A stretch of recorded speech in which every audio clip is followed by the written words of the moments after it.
Chapter 1247. Order all the captains and Qian madams to speed up the march and catch up to the 5-star army cavalry in front. Surround them and destroy them.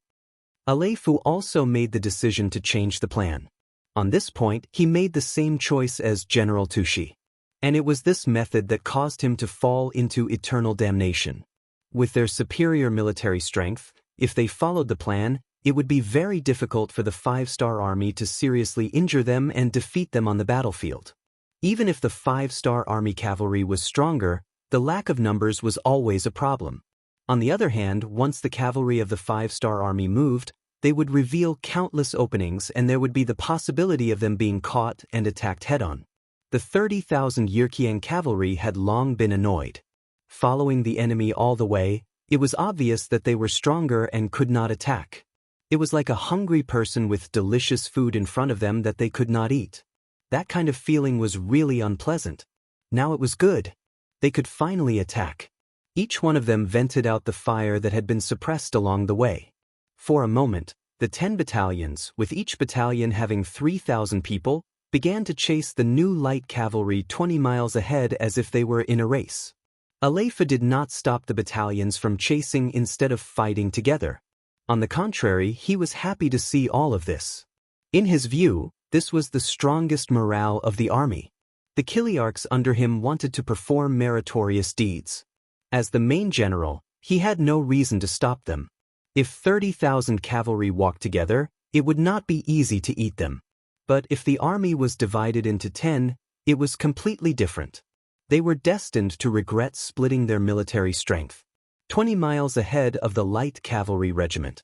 When the Wuxia cavalry behind them began a fierce chase, Ma Xiangshan, as the regiment commander, quickly received the news. However, he wasn't in a hurry. Instead, he said to the battalion commanders below, "Wait a moment. We'll retreat when they get closer. Otherwise, I'm really worried that they won't be able to catch up to us if we leave now." The 12 battalion commanders under him all had a face full of laughter. This was also because they had full confidence in their speed. If they did not have enough speed, they would not be called a light cavalry regiment. 15 li, 10 li, 5 li. Soon, when the distance between the two sides was less than 5 miles, the light cavalry regiment moved. They seemed to have just discovered their pursuers and began to flee towards the Ala mountain pass. When Fu heard the movement of the 5,000 5-star army's cavalry, he looked up at the sky and saw that the sun had risen to its highest point. He chuckled and said, "It's noon now. If there are no accidents, the 5-star army will collide with the Turpan Kingdom's Tushi general by nightfall. We have 60,000 people in total while the other side only has 5,000. It's really not enough to kill." You're right, General. It's just that we still have to speed up. We can't give the credit to the Turpan army. A Madame Qian chimed in with a laugh, voicing her concerns. Of course, he couldn't give the benefits to Tushi. How about this? Give the order to speed up and strive for the greatest credit. Also, I don't want these 5,000 5-star army's cavalry to see the sun rise tomorrow. Since they were fleeing towards the Ala mountain pass, Fu had nothing to worry about. The entire way was filled with the cavalry of the 5-star army. He really could not think of any dangers. If there was a possibility, it would be that their contributions might be snatched away by others. Fu was extremely confident. However, if he knew that the Tushi general's army of 30,000 had suffered heavy losses and was currently fleeing like stray dogs, he would not be so confident. Instead, he would immediately order the army to gather and assume a defensive stance. The battle that had happened a few hours ago did not have a powerful means of communication like the radio. Fu walked step by step towards the trap set by Yang Qindong. The pursuit began. On one side, there were 5,000 light cavalry soldiers with the 5-star flag. On the other side, there were 10 battalions of Wuxia cavalry with 3,000 people in each battalion. They stepped through the snow and galloped north of the Heavenly Mountain on the road to the Ala mountain pass. Under Ma Xiangshan's intentional control, the pursuers behind them maintained a distance of about 5 li, neither more nor less. This was a distance that filled people with hope, but at the same time, it was also a distance that filled people with despair. As the two sides continued to run, the sun set from the sky and the sky gradually darkened. However, this did not stop the pursuers behind them from stopping. This was because they knew that if they continued to run forward, they would run into the 30,000 Turkmen cavalry. If they were too far away, the credit of taking down the 5-star army's cavalry would not be theirs. Of course, they did not know that the Yirkian cavalry thought that they would meet up with the Turkmen cavalry, but in reality, what awaited them was a well-designed trap. The battle that had defeated the 30,000 Turkmen cavalry last night had already ended at daybreak. At this moment, the 10,000 5-star army cavalry that had rested for an entire day were waiting for their prey to enter the trap. They're here, they're here. There were already scouts running over to report to Daikua, Bai Shuang, and Ding Shan. Prepare to attack.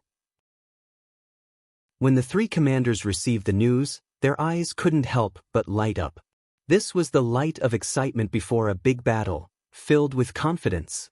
Ma Xiangshan was still running ahead, but if one looked closer, they would discover that their formation was not the slightest bit messed up. From this, it could be seen that their current speed was not their limit. It's about time. Inform everyone to prepare for a counterattack at any time. Seeing that the sky had completely darkened, Ma Xiangshan's mouth revealed a smile. According to the plan, the time for the counterattack was about to arrive. This time, he must kill his way back and teach the Yi Erqiang cavalry who had been chasing him for a few hours a lesson. The 30,000 Yirkian cavalry were completely unaware of all this as they continued to pursue. Some of them were extremely anxious, worried that the Yirkian cavalry would snatch the credit. If that happened, their half a day of pursuit would be meaningless. In order to snatch the credit, some of them did not even hesitate to overdraft the speed of their warhorses to get as close to their target as possible. They've stopped, they've stopped. Unknowingly, a scout's shout came from the front. This shout caused the pursuing Yirkian cavalry to tremble. They believed that the 5-star army cavalry must have seen the Turpan cavalry camp and stopped. If that was the case, they were afraid that there was no door to heaven and no road to hell. Ha, warriors, follow me and attack. In a very short period of time, the pursuing Yirkian cavalry gave the order to attack with all their might. One by one, the warhorses rushed forward at their fastest speed, afraid that they would not be able to do anything and would not be able to get any credit. Come on, the faster you charge, the weaker your warhorses will be when you run later. Ha! At this time, Ma Xiangshan had already ordered the troops to stop and get into formation. The soldiers were all armed with bows and crossbows, ready to counterattack at any time. 4 li, 3 li, 1 li. Finally, the distance between the two sides was less than 200 meters. When they could see each other's figures under the moonlight, the battle was completely ignited at this moment. Xiu xiu xiu. Xiu xiu xiu. Countless arrows were shot out from Ma Xiangshan's light cavalry unit. Under the dense rain of arrows, the Yirkian cavalry fell to the ground one after another. The closest cavalry unit of 3,000 men was heavily injured. Regarding this, the other cavalry units acted as if they did not see this. They could not wait for someone else to attract the firepower of the 5-star army cavalry. This way, they would be able to charge forward more smoothly.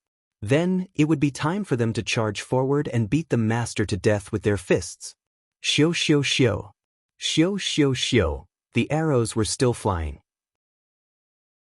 The difference was that not only were the Yirkian cavalry in front attacked by the arrows, but the cavalry that wanted to circle around from the sides were also attacked by the arrows. For a moment, the Yirkian cavalry were killed or injured by the arrows. What's going on? There are only 5,000 of them. How can they have such a powerful archery ability? The Yirkian soldiers who were leading the charge at the front all had puzzled expressions on their faces. When they realized that their own cavalry unit was also attacked by the arrows and the casualties were not low, they were all at a loss as if they had been struck by lightning. This doubt had only just arisen when someone quickly gave them an answer. All of a sudden, countless torches lit up and deafening battle cries rang out from all directions. The Far East Army's 1st Cavalry Division, 1st Cavalry Division's 4th Cavalry Regiment, and the new Army's Reconnaissance Regiment that had been lying in ambush finally appeared. They launched a multi-pronged attack straight at the Yirkiang tribe's cavalry that was charging at the front.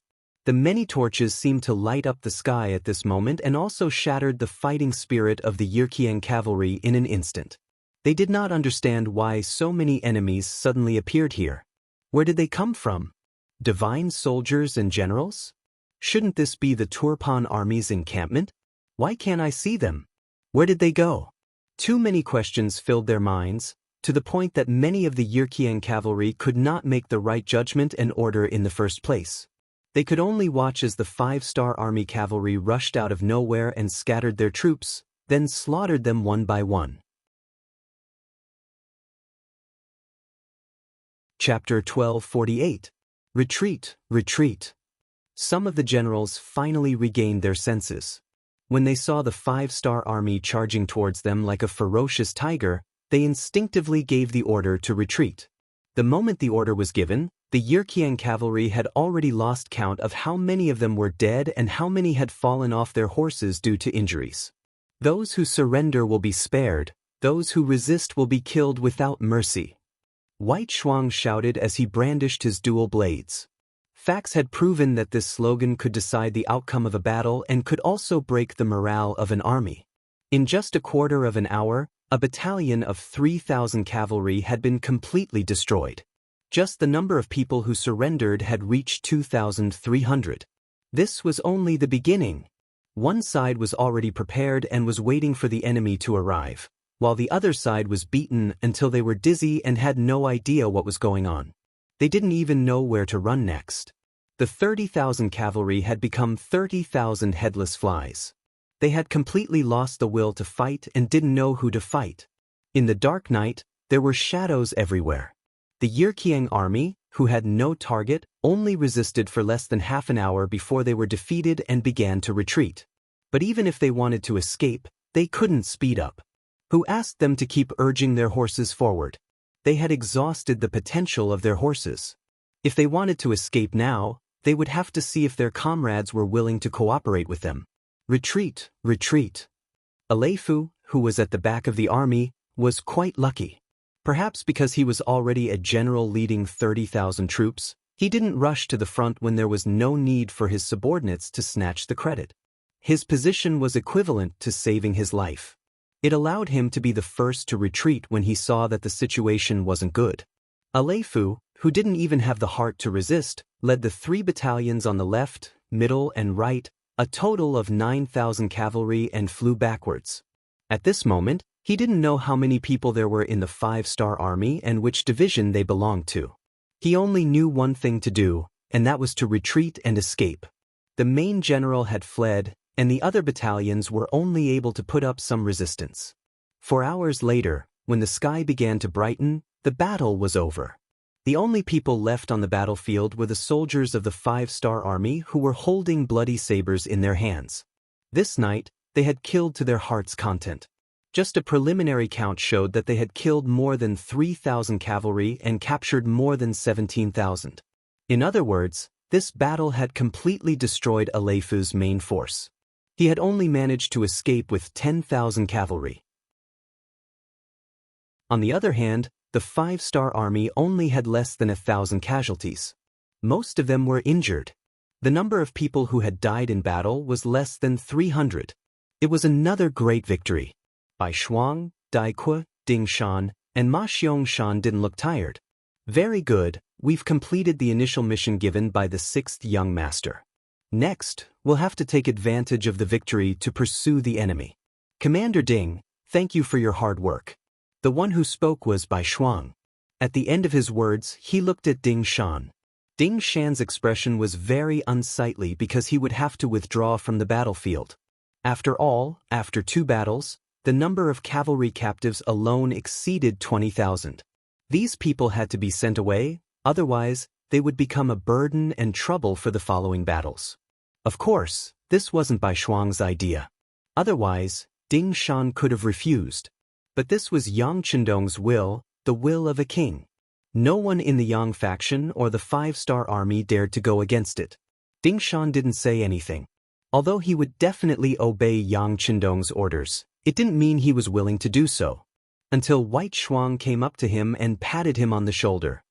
"Commander Ding Shan, you still have a chance. If you can quickly escort these captives to Hobok Seri, you might have a chance to participate in the Battle of Ayla Mountain Pass." Ding Shan, who originally thought that he had no hope, heard this and his eyes lit up. "Yes, thank you for your reminder. I know what to do.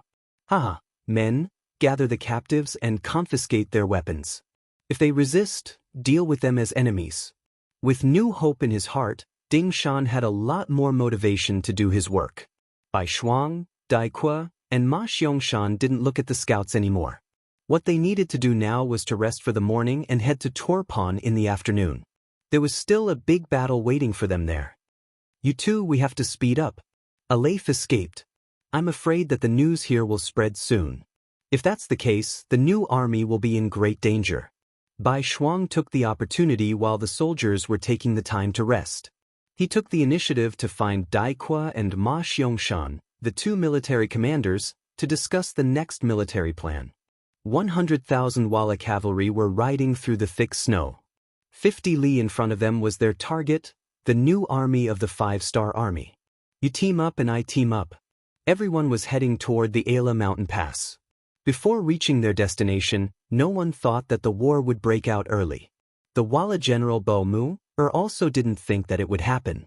Speaking of which, as the only survivor of Yeshen's 4 generals, Bo Mu had extremely high military command ability. He was a general who could both attack and defend.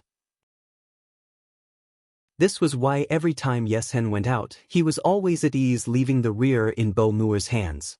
In Yeshen's view, he didn't lack fierce generals on the battlefield. What he really lacked was a general who could defend his base and constantly change his command on the battlefield to make the most beneficial to his army. Without a doubt, Bo Mu was such a talent. It was precisely because he was a talent that Bo Mu was not as optimistic as the generals of the other countries. He had studied Yang Chendong. This was a person who planned before acting. He didn't act, but when he did act, he wanted to see the results. This kind of commander was not to be provoked. Everything he did had a strong purpose.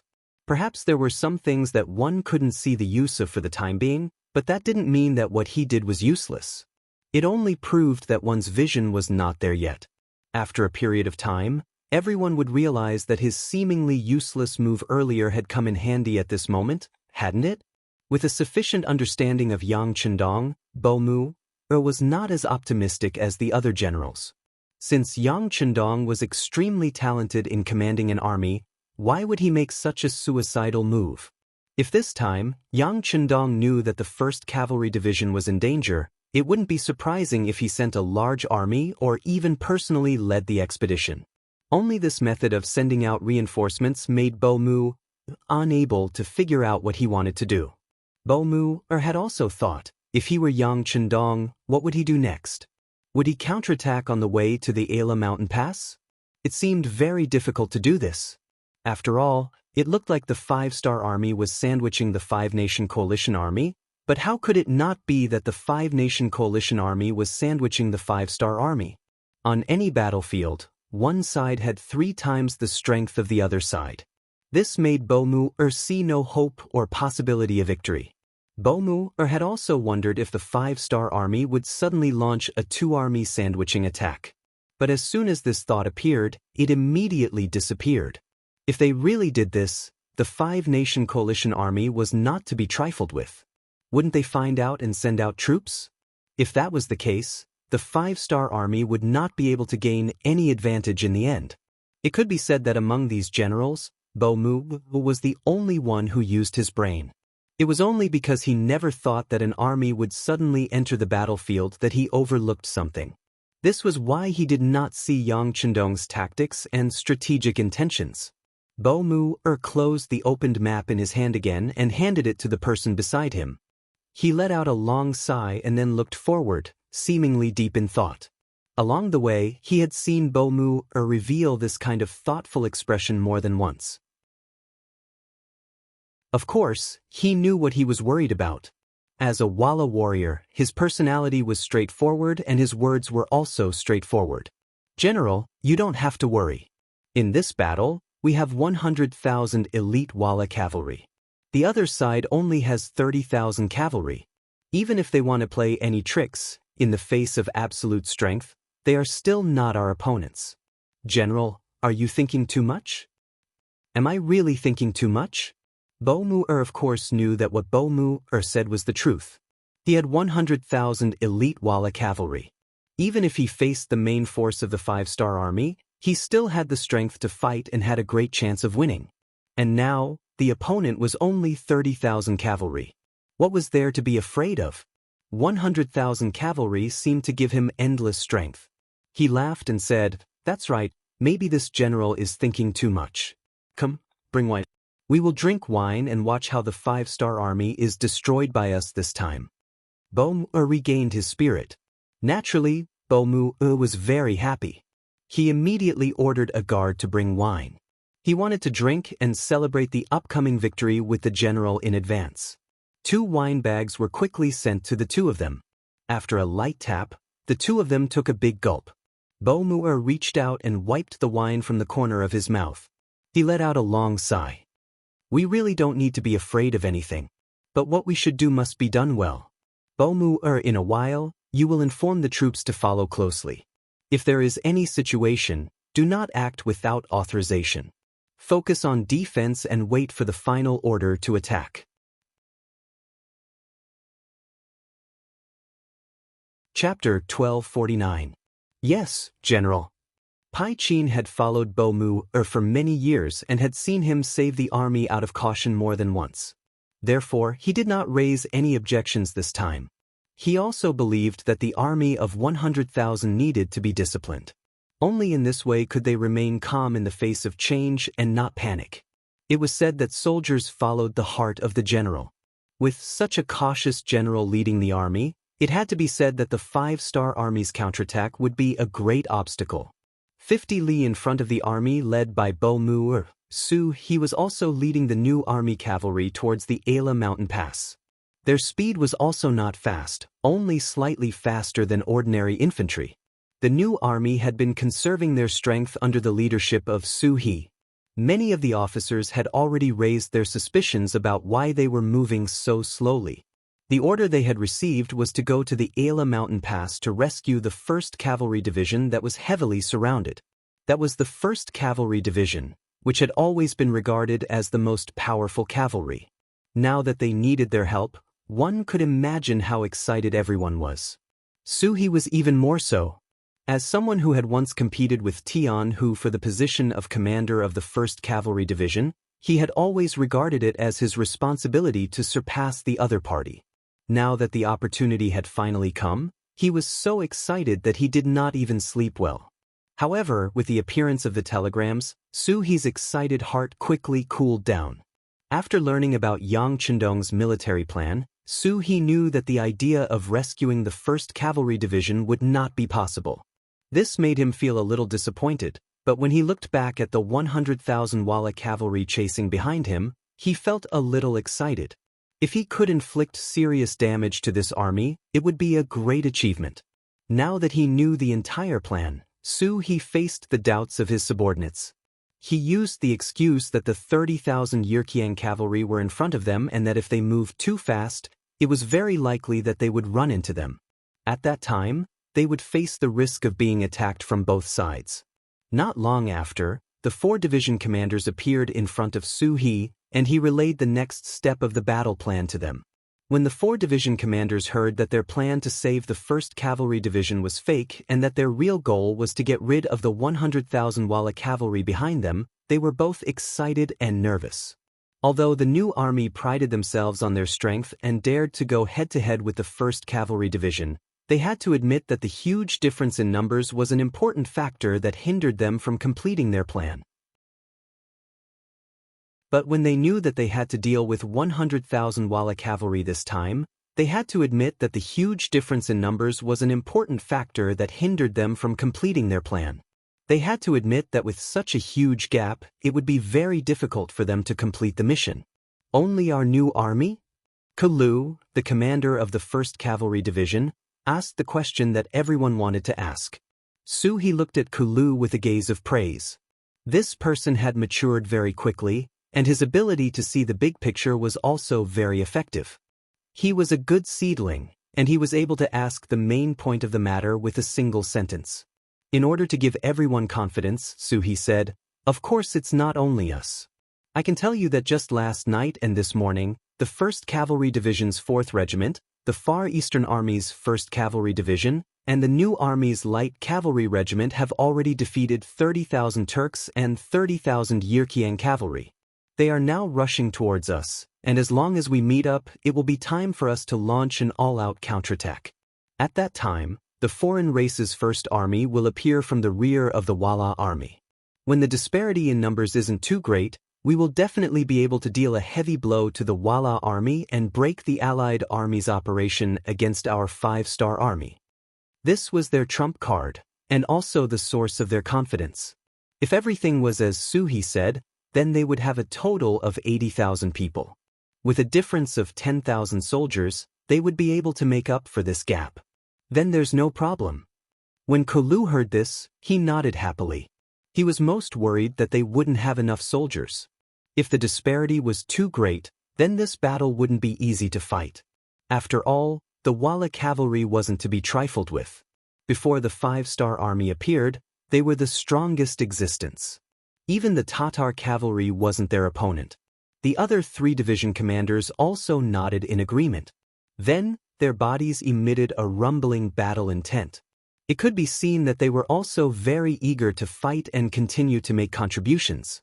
Okay, everyone knows the situation.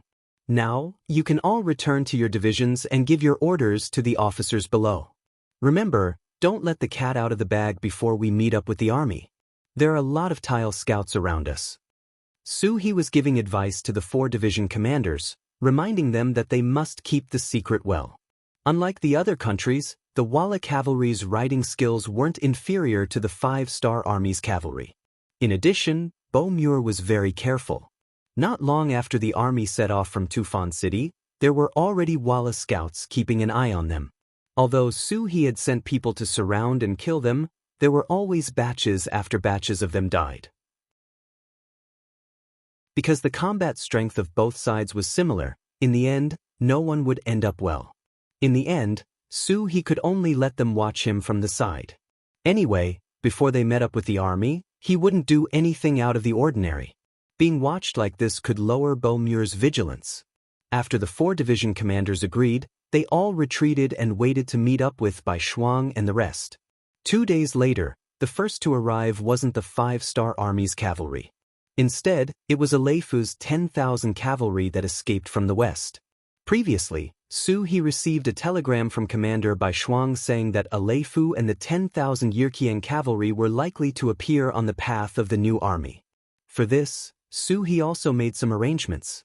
For example, she sent the 2nd Cavalry Division to the front, and the 3rd Cavalry Division and the 4th Cavalry Division to the left and right.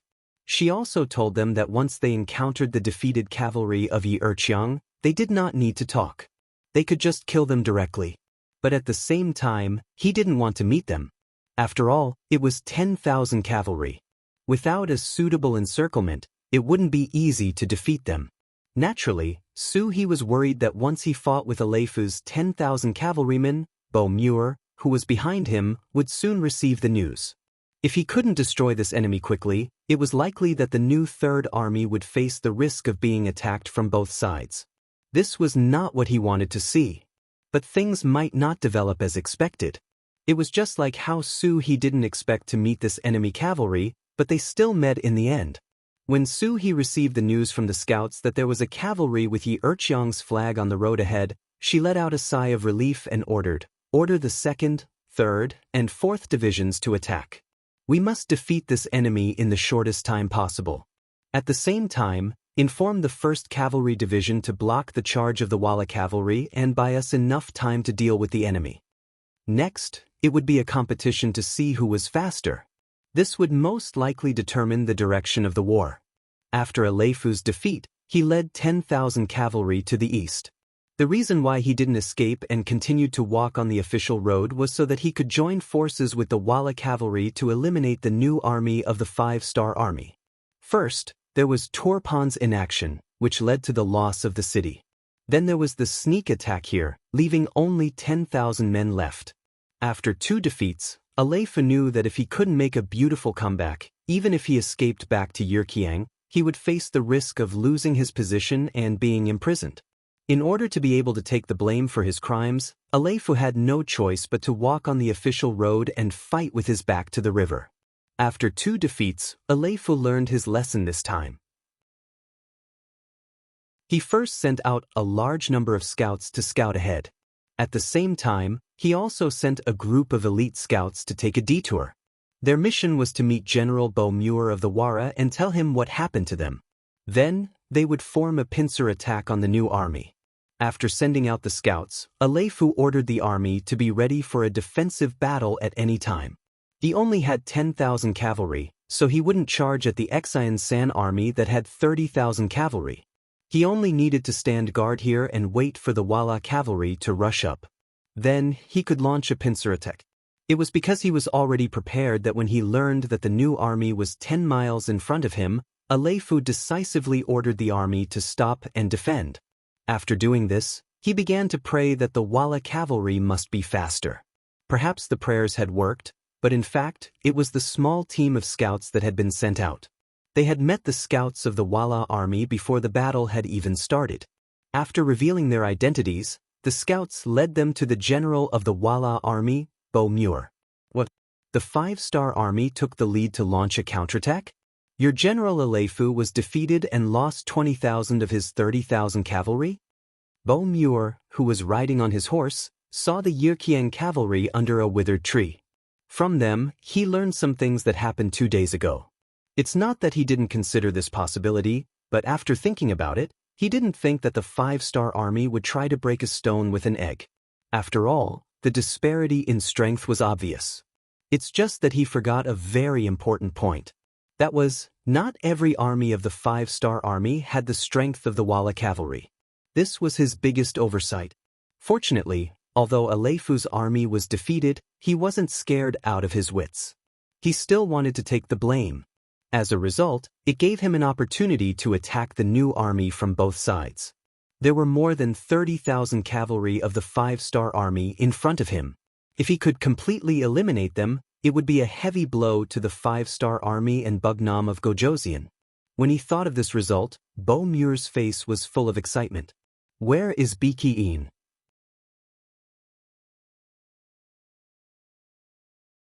Chapter 1250. I'm here. Pki seemed to have thought of something and replied excitedly. This general will give you 30,000 elite cavalrymen. I want you to take them and launch a fierce attack on the first army. The main army will arrive soon.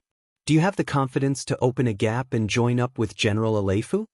After thinking it over, Bo Muir still decided to send 30,000 troops. In his opinion, if he sent too few, it would be difficult to break through the enemy's defense line. If he sent too many, he might be in danger if something unexpected happened. Thus, 30,000 was suitable. Finally, he could lead his troops to fight the 5-star army. Pki was naturally excited and replied happily, "Please rest assured, General. I will not disappoint you." Very good. Go ahead. After giving Pki a look of praise, Bo Muir immediately gave the order. Other than the 5,000 cavalrymen who were at the back, the rest of the cavalrymen were ready to attack at any time to support Pki and take down the new army. Yi Erqiang's 10,000 cavalrymen were already in formation under General Aleifu's lead. Strong bows were held in their hands and they were 5 miles away. Aleifu, who was in heavy armor, looked forward with a slightly anxious gaze. He didn't know if the scouts he sent to inform the Wala army had completed their mission. If not, he didn't have much confidence in holding on for long with his 10,000 cavalrymen. Unknowingly, the sky had turned gloomy once again. Snowflakes drifted down. Aleifu reached out his right hand to catch a snowflake as a look of surprise flashed across his eyes. It's snowing heavily. Then, the snow filled the sky and filled the space in a very short time. For a moment, even the line of sight was blocked. This made Aleifu's heart sink involuntarily.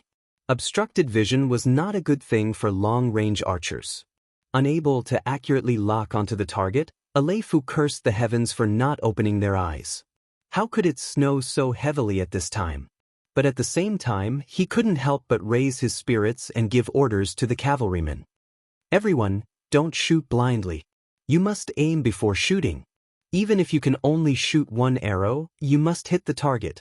Usually, when facing a cavalry charge from afar, considering the distance, most archers would only shoot 2 arrows, unless they had extremely fast hand speed and could shoot 3 or 4 arrows. However, due to the heavy snow, it was much more difficult to pinpoint the target's position. Aleifu had no choice but to shoot an arrow to pinpoint the target's location. The wait was long, yet it also seemed to be over in the blink of an eye. Not long after the Wuxia cavalry got into formation, rumbling sounds came from the distance. Then, more and more black figures appeared in their line of sight. Aleifu's gaze couldn't help but tighten as his left hand tightly gripped the scabbard of his saber. At that moment, Aleifu was not the only one who was extremely nervous. The 10,000 cavalrymen beside him were also very nervous. Although they couldn't estimate how many enemies were charging towards them due to the heavy snow, their intuition told them that there were quite a number of enemy riders, at least far more than they had. Prepare to fire. Some of the Kiliarchs and generals standing in the middle of the army shouted, causing the already tense atmosphere to become even more tense. Kill! The cavalry of the new army approached from afar. The commander of the 2nd Cavalry Division, Bai Kai, held a sharp saber in his hand as he constantly shouted. Under his lead, the 8,400 men of the 2nd Cavalry Division charged from the front. Almost at the same time, the commander of the 3rd Cavalry Division, Lei Chuandeng, also gave the order to charge. On the right, the commander of the 4th Cavalry Division, Chang Bo, didn't want to fall behind and led the entire division forward. More than 20,000 cavalrymen, more than twice the number of the Wuxia cavalry. Their momentum soared and their morale was high. Don't be afraid. Sensing this monstrous battle intent, Aleifu used his own shout to stabilize the army. Vala's 100,000 cavalrymen are converging with us. As long as we can stop their charge, it will be time for us to launch a pincer attack from both sides. Brothers, great merit is in front of us. Fire! The more Aleifu shouted, the more excited he became. Through this shout, he seemed to be able to motivate himself. Following the last shout, tens of thousands of arrows flew across the sky, flying toward the charging cavalrymen of the 3 armies. Ding ding dang dang, ding dang ding ding, arrows filled the sky, falling on top of the 2nd Cavalry Division along with the snowflakes. What followed was a wave of saber swinging and all sorts of clashing sounds. Under the almost indiscriminate attack, there would always be 5-star army cavalrymen falling from their horses. Under such a wide range of arrows, blocking and dodging became very limited. Fortunately, the new army, under the leadership of Su He, paid a lot of attention to archery training. When they saw the sky covering arrows flying towards them, most of the cavalrymen leaped to the sides of their horses, minimizing the losses. The distance of 100 meters was covered in less than 10 breaths for the cavalrymen. Using this opportunity, the Wuxia cavalrymen had already cleared the front line and gathered together like an iron bucket. Facing the enemy's superior numbers, Aleifu didn't choose to meet force with force. Instead, he used the cavalrymen as a tortoise shell, forming a human wall to defend. 10,000 cavalrymen, endless and boundless. This wasn't just for show. If one didn't see it with their own eyes, it was hard to imagine how magnificent and terrifying 10,000 cavalrymen would be. If such an army was to be killed one by one, who knew how long it would take? The best method was to directly destroy their fighting spirit and make them flee in all directions. This was the best way to resolve the battle. Usually, when the 5-star army was facing an enemy, the most habitual way of fighting was to split the enemy up and then find the place where the main general was. After that, they would launch the fiercest attack, either killing the enemy general or scaring the enemy general away. Whichever one of them was chosen, they would win. But now, Aleifu was holed up in the human wall, making it impossible for the 3 cavalry divisions to find him in a short period of time. This also achieved the effect of capturing the leader first. Aleifu's strategy was very brilliant. He first protected his own safety so that the army wouldn't fall into chaos. Then, he used the Wala cavalry as an excuse to build up the confidence of everyone. With a cohesive heart and hope, such an army would not be easily defeated. At the very least, it wouldn't be resolved in a short time. In the blink of an eye, an hour had passed, and the 3 cavalry divisions had only managed to wipe out 2,000 or so cavalrymen on the outer perimeter. This rate of attrition made the 3 cavalry division commanders extremely anxious, but there was nothing they could do. Continue to charge. Stop using arrows and arrows. Use bows and arrows to attack and close the distance. Try to open an opening as soon as possible.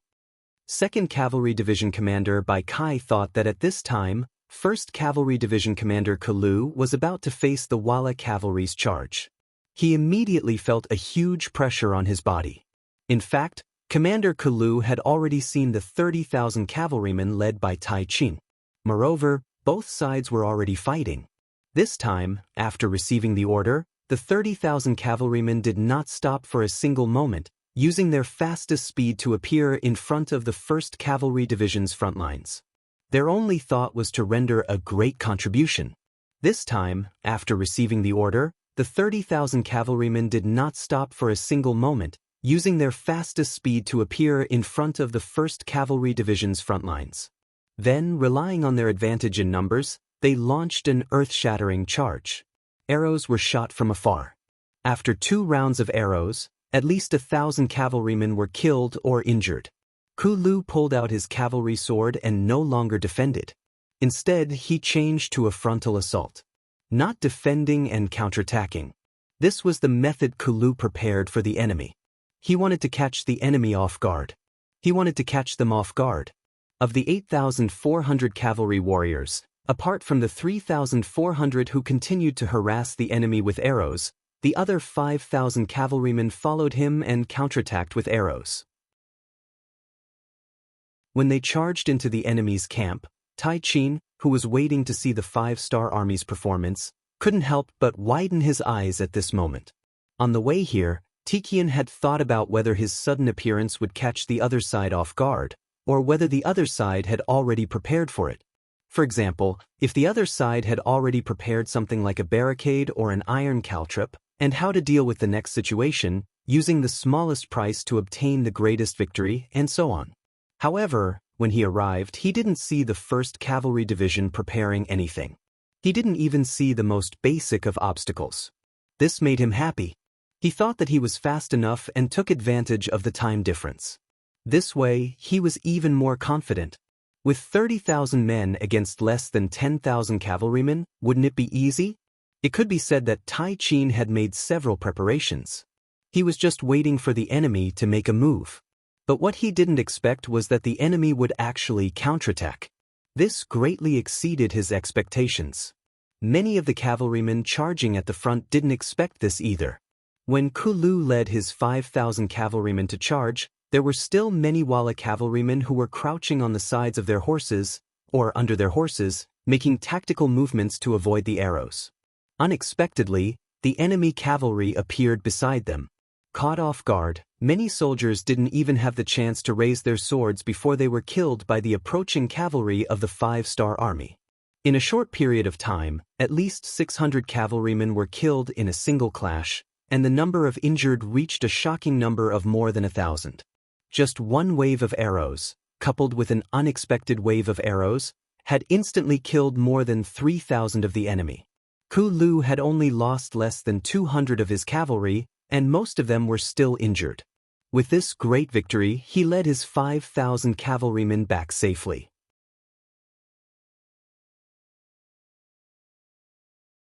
Chapter 1251. Bastard! Bastard! Someone in the middle of the army roared loudly. He was so confident when he came, but he lost 1/10 of his combat power in one move. He couldn't accept it. He shouted at the soldiers who were beating the drums, "Signal for the attack. Go, go, go." He was so angry that he wanted to use his advantage in numbers to destroy the enemy. Even if the enemy's arrows were sharp and he had to lose some combat power, he didn't care anymore. In short, he wanted the cavalry of the 5-star army to die. He wanted to let these people know how pitiful the consequences of angering him were. The drumbeats suddenly became hurried and became more and more frequent. Hearing the order, the tile cavalry immediately sped up again and again, charging towards the less than 10,000 five-star army cavalry formation. On the battlefield, the drumbeat was an order. The more urgent the drumbeat, the faster and fiercer the attack. For a moment, the white snow on the ground was kicked up by the warhorses. When combined with the heavy snow falling from the sky, it gave the impression that the sky was covered in white snow, greatly obstructing one's vision. This is what a fierce attack looks like. Retreat. Commander Kulu, who had just returned to the front with a victory, looked at the Walla cavalry from afar. He was not afraid at all. Instead, he showed an excited smile. As he waved his hand, the signal flag beside him flashed. The cavalry of the 1st Cavalry Division quickly retreated 2 miles. Because of the heavy snow, the Walla cavalry couldn't see their movement clearly. They could only roughly see the 5-star army cavalry retreating. This gave them endless confidence. They thought that this was the moment to crush the enemy's heart. Victory was within their reach. However, the charging Walla cavalry did not know that what awaited them ahead was an even more painful forgetting, as well as an unimaginable trap of death. Charge, charge! The 5-star army cavalry is afraid and retreating. Charge and kill them. Faster, we can't let the 5-star army cavalry escape. Under the shouts of the Kiliarchs, the entire Walla cavalry's morale kept increasing. They kept increasing their speed. It felt like they wouldn't be able to get any credit if they were a step slower. Push, but howl, charge, but save, charge, but no. In the heavy snow, the Walla cavalry got closer and closer to the 1st Cavalry Division. When they were 1 mile away, something strange happened. Rows of sharpened wooden stakes suddenly appeared in front of them. If their vision allowed, they could make all kinds of evasive maneuvers and even stop their horses from 300 meters away to avoid any losses. But now, they were charging too fast and their line of sight was limited. The faster the cavalry charged, the more violent the impact they had on the barricades. In a short period of time, at least 1,000 cavalrymen were killed, and the number who couldn't get up was uncountable. The appearance of the 3 barricades became a nightmare for the charging Walla cavalry. When they saw their warhorses fall one after another and blood spurted out, some of the cavalry at the back finally forced themselves to stop their warhorses. However, even though they stopped, the cavalrymen behind them couldn't stop. They didn't know what was going on in front of them. They were still charging forward according to the rhythm of the war drums. It was a tragedy. The cavalrymen at the front couldn't stop, and the cavalrymen at the back couldn't charge forward. In a short period of time, both sides crashed into each other. The number of cavalrymen who died from the collisions increased exponentially. In a short period of time, thousands of corpses were lying on the ground. The smell of blood filled the air. Quick, hide to the sides. A Chiliarch finally reacted and shouted out an order. As expected of the elite Walla cavalry. After a short period of chaos, order was quickly restored. The cavalrymen at the front dodged to the sides, and the cavalrymen at the back started to charge at the stakes. But clang, clang, clang, clang, clang, all kinds of noises were heard. The cavalrymen who charged at the stakes were in all kinds of shapes and sizes. However, no matter what they did, they couldn't escape the fate of death. After all, there was a limit to the number of barricades. After several waves of attacks, the Walla cavalry used their lives to knock down all of the barricades. They were no longer of any use. The stakes were like a natural counter to the cavalrymen. It made people hate them, but they couldn't do anything about it. Today, the Walla cavalry had shown their fearless side, and they had completely destroyed the horse barricade that usually made them pale in fright. However, no one cheered, because this was not the result they wanted. It was the result of countless lives sacrificed to make up for it. There are no more stakes in the way. When they saw another group of cavalry charge forward, but there were no shouts, the tile cavalry on both sides cried out in excitement and once again launched a fierce attack, looking as if they were going to take revenge.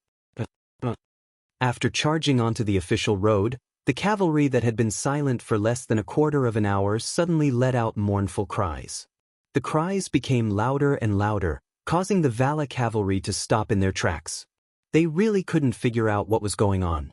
This time, it wasn't the stakes that could be seen with the naked eye that blocked the road, but the caltrops that were placed under the snow. Under the cover of the heavy snow, the caltrops were hidden in the ground. Once a cavalry charged over and stomped on the caltrops, one could imagine the excruciating pain it would cause.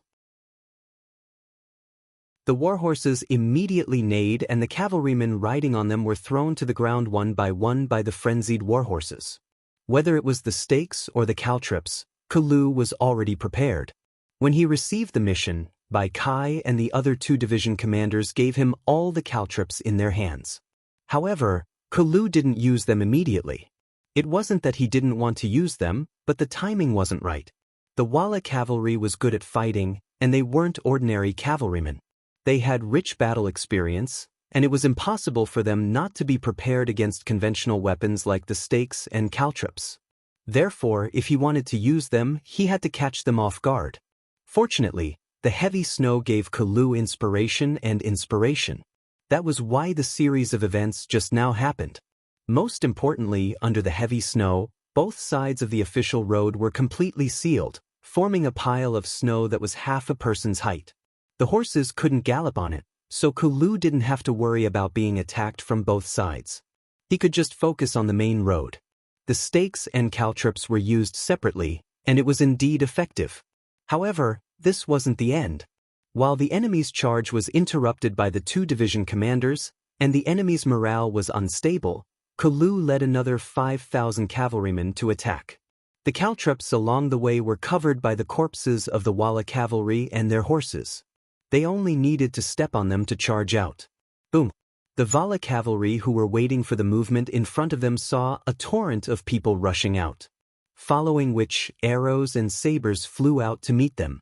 However, they did not expect that it would be the cavalry of the 5-star corps that rushed out at this time. Once again, they miscalculated. In the next exchange, who knew how many of the Vala cavalry were chopped to death? As for the remaining people, they had long been beaten silly by Kulu's successive moves. They were scared and immediately turned to retreat. Their speed was even faster than rabbits. After 2 charges and 2 blocks, the 5-star army won a great victory. At least 6,000 cavalrymen were killed, and the enemy's morale was greatly damaged. Kulu heaved a sigh of relief. With this defeat in front of them, as long as the enemy's division commander wasn't stupid, he wouldn't launch an attack for a while. With the joy of victory, Kulu rode his horse to the temporary military headquarters 2 miles away and met with division commander Suhi. He already knew about the development of the battle from the scouts. When Kulu entered the tent, Suhi stood up to welcome him. "Not bad, Kulu. Your performance is not bad. I will report your contributions to the 6th young master. I think that as the new regiment commander, you won't be able to run away from the position of division commander." Suhi took the initiative to stand up to welcome Kulu, which meant that he thought highly of Kulu. When he heard the other party recommend him to be the commander of the new regiment, Kulu was extremely excited. He immediately cupped his fist and said, "This general thanks the military commander for his training, but I only want to serve under the military commander." Kulu's answer greatly surprised Suhi. One must know that he was only the new army division commander. Although the new army was going to be expanded into a new regiment, there would be 3 more division commander positions. In the future, when the new army became a new regiment, there would also be 3 empty division commander positions. However, that was still far away. For a talented commander like Kulu, he couldn't wait any longer. Otherwise, it would be a serious mistake in the use of people. With an idea in his mind, Suhi patted Kulu's shoulder and said with satisfaction, "I understand your feelings, but with your talent, it's too much for you to only lead a division. If there is a chance, it would be good to lead more troops. Besides, we are all in the 5-star army, and we are all working for the 6th young master. There shouldn't be any distinction between us." After some persuasion, Kulu clearly listened to it. However, he still had a troubled expression as he said, But I still want to be in your military seat. All right, let's not talk about this matter for now. This army commander has only reported your name and achievements to the 6th young master. As for whether or not you have the opportunity to serve, it is not up to this army commander to decide. Just wait for orders. Okay, let's discuss how to deal with the Wala army if they launch another attack. A division commander and a division commander immediately came in front of the sand table. They pointed at the terrain on the sand table and started an intense discussion based on the military strength of both sides. The attack had been thwarted, the losses were severe, and the news of the defeat of the Wala army had spread. The expressions of the division commanders became extremely ugly.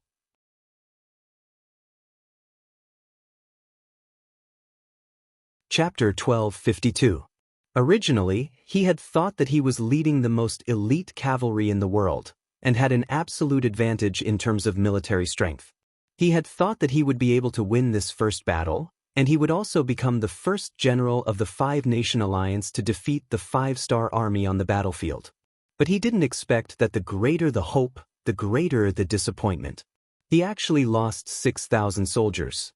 This result was too unsatisfactory and he couldn't accept it. Should he continue to charge? Tai Qin really wanted to give such an order, but when he saw that the other generals in the tent had their heads lowered and seemed to have a lot on their minds, he finally suppressed the anger in his heart. He changed the topic and said, "Previously, I was too impulsive and caused the army to suffer losses. Regarding this matter, I will personally apologize to General Beaumur. As for everyone, take a good rest. At the same time, build some barricades to prevent the Five-Star Army from attacking." A cavalry of more than 20,000 people actually had to defend against the attack of less than 10,000 Five-Star Army. If this was said half a day ago, Tai Qin would have laughed out loud. But now, he couldn't help but admit that the Five-Star Army's cavalry had this kind of strength. The attack suddenly stopped. This made Su He and Kalu, who had thought of all kinds of countermeasures to resolve the enemy cavalry's attack, confused. Seeing that the sky was about to turn dark, the two of them looked at each other and finally believed that the previous defeat must have scared the enemy's general. Sigh, what a pity. There are still so many iron caltrops that I haven't used in the horse-stirring rope that I buried in the snow. Even though Kalu knew that the other party wouldn't attack for a while, he still had a sad expression on his face. These words made Su He's eyebrows twitch. Wasn't it good that the enemy didn't attack? As for not having to risk their lives once the main force arrived, they would have the strength to fight back even if they had to face the enemy head-on. The new army's 3 cavalry divisions were still attacking. In the face of a sea of people, or even when the enemy cavalry was squeezed together, the arrow formation was not of much use. Under the improvisation of the 2nd Cavalry Division's commander, Beatsai, they switched to using bows and arrows and horse strapping tactics.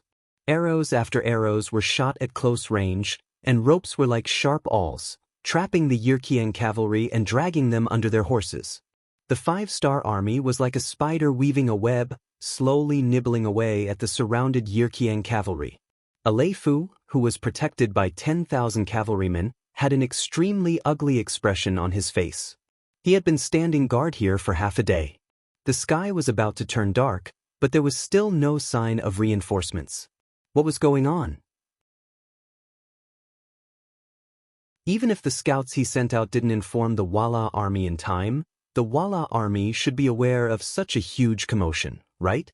Sensing that the battle cries were getting closer and closer, this proved that the encirclement was getting smaller and smaller. The fear on Aleifu's face deepened. He had a feeling that this time, it was very likely that he would die here. The group of lieutenants and soldiers around him had the same thought. Originally, they thought that after persevering for a few hours, reinforcements would arrive. Then, they would work together from the inside and the outside, and they would be able to defeat the Five-Star Army and return to receive the king's reward. But now, it seemed that their lives were in danger. The battle cries continued, and one of the lieutenants finally couldn't help but ask, "General, when will our reinforcements arrive?" "Soon should be soon." Aleifu, who didn't want the morale of the army to be in chaos, could only reply. Not long after he finished speaking, the sound of horse hooves suddenly came from the outer formation, followed by a hubbub of voices. Reinforcements are coming, a lot of cavalrymen are coming?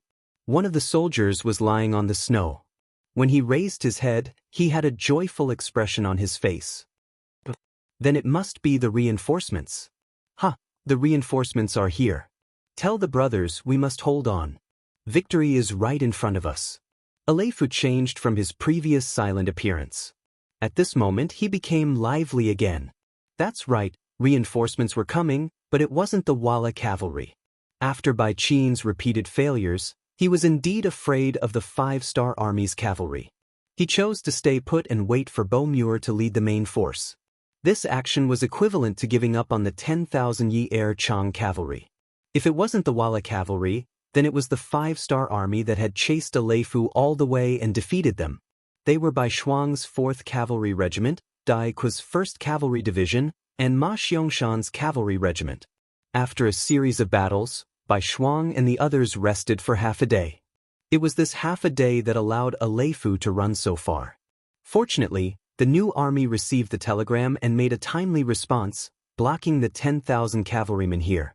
After the two sides met, the commander of the new army's 2nd Cavalry Division, Bai Kai, said excitedly, "It's great that you guys are here. How about this? Let's work together and try to take down the Yi Er Chang cavalry as soon as possible." As he spoke, Bai Kai prepared to give the order to attack again. But he was stopped by Bai Shuang. "Commander Bai, don't be impatient." Although Bai Shuang was a regiment commander, he was the regiment commander of the 1st Cavalry Division and Yang Chendong's student. Furthermore, he had performed many meritorious deeds. This kind of status was more than enough to be a division commander in any other unit. Since he suddenly spoke, even Bai Kai couldn't criticize him. When everyone's eyes fell on Bai Shuang, the young commander touched the tip of his nose embarrassedly and said, "Everyone, don't look at me like that. I just want to see if I can convince the Yi Er Chang cavalry. Isn't it better to subdue them without fighting? Convince them? How can this?" Bai Kai wanted to say that it was impossible. But when he considered that the situation had completely reversed, and that the enemy was only hoping for the reinforcements of the Walla cavalry, there was no movement from the Walla cavalry at this time. This path should not be possible. Perhaps persuading the enemy to surrender now would have an unexpected effect. It didn't take much effort. It was just letting Bai Shuang test it out. Even if it didn't succeed, they wouldn't lose anything. The other commanders laughed and agreed to Bai Shuang's request. "Thank you, everyone. I'll give it a try." Bai Shuang smiled gratefully at everyone. Then he rode his horse to the surrounded Yi Er Chang's camp. He didn't know when it happened, but there was already an object similar to a loudspeaker made of iron in his hand. When he was studying with Yang Chendong in the Yang Family Academy, he made many simple and effective things like this. Now, there were many similar small things in his 4th Regiment. With the metal loudspeaker in his hand, Bai Shuang's voice echoed in the snowy night. "Brothers of Yi Er Chang and General Aleifu, how are you? I am Bai Shuang, the commander of the 4th Regiment of the 1st Cavalry Division of the 5-Star Army. Oh, you may not know me, but I know you because 3 nights ago, I set you up to attack the camp and defeated you." He said all this with the attitude of a victor. This kind of blatant flaunting was especially jarring to the ears of the Yi Er Chang cavalry, but they could only endure it. Now that they were surrounded by the army, whoever rushed out first would be courting death. Bai Shuang didn't seem to have such awareness. He continued to talk to himself. To be honest, the 5-star army is very powerful, but it's just a name. It's nothing in the eyes of the powerful 5-star army. I'm afraid you still don't know that 3 nights ago, the Turpan cavalry was wiped out by us in one fell swoop. In comparison, you're not bad. At least 10,000 of you managed to escape. Oh, right, I forgot to tell you. 5 days ago, our 1st Cavalry Division charged out of the Ayla mountain pass and heavily injured the 80,000 Ili cavalry that surrounded us. We killed and captured about 60,000 of them. Also, just this afternoon, our 5-star army's 200,000 reinforcements suddenly appeared behind the 100,000 Walla army. After a fierce battle, we killed a lot of them. Now, the Walla army has fled. In other words, on this battlefield, Only your cavalry of less than 10,000 is still persevering. I want to ask you, what is the meaning of your persistence?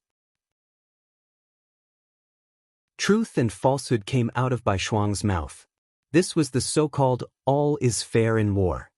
There wasn't much truth in his words, but to the Yirqiang cavalry who were ill-informed, it was enough to create a lot of pressure. The moment these words were said, many people's expressions changed. Many people started to doubt or even believe Bai Shuang's words. At this moment, Bai Shuang was still doing his political work. Yirqiang cavalry, our 5-star army won't kill captives.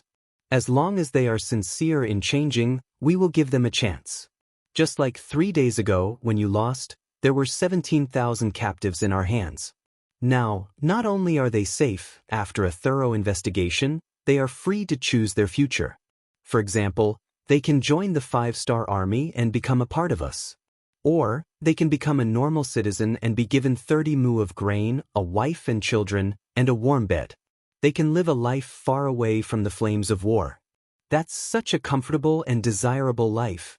The bewitching words continued. Under Bai Shuang's glib tongue, he described the future so well that many of the Yirqiang cavalry started to yearn for it. Even some of the generals started to waver. Aleifu, who was in the middle of the army, naturally felt the change. He wanted to shout out loud and tell everyone not to believe the words of the 5-star army's general. But before he could say anything, Bai Shuang called out his name. General Aleifu, I know you. Actually, we don't have any grudges. What's even better is that your appearance didn't cause any losses to the 5-star army. So, we welcome your surrender. If you choose to abandon the darkness and join the light, I can promise you in front of the 3 armies that we won't touch a single hair on your head. We will even ensure your safety and let you do whatever you want to do happily. I don't think anyone isn't afraid of death, let alone this kind of meaningless death. Don't you think so?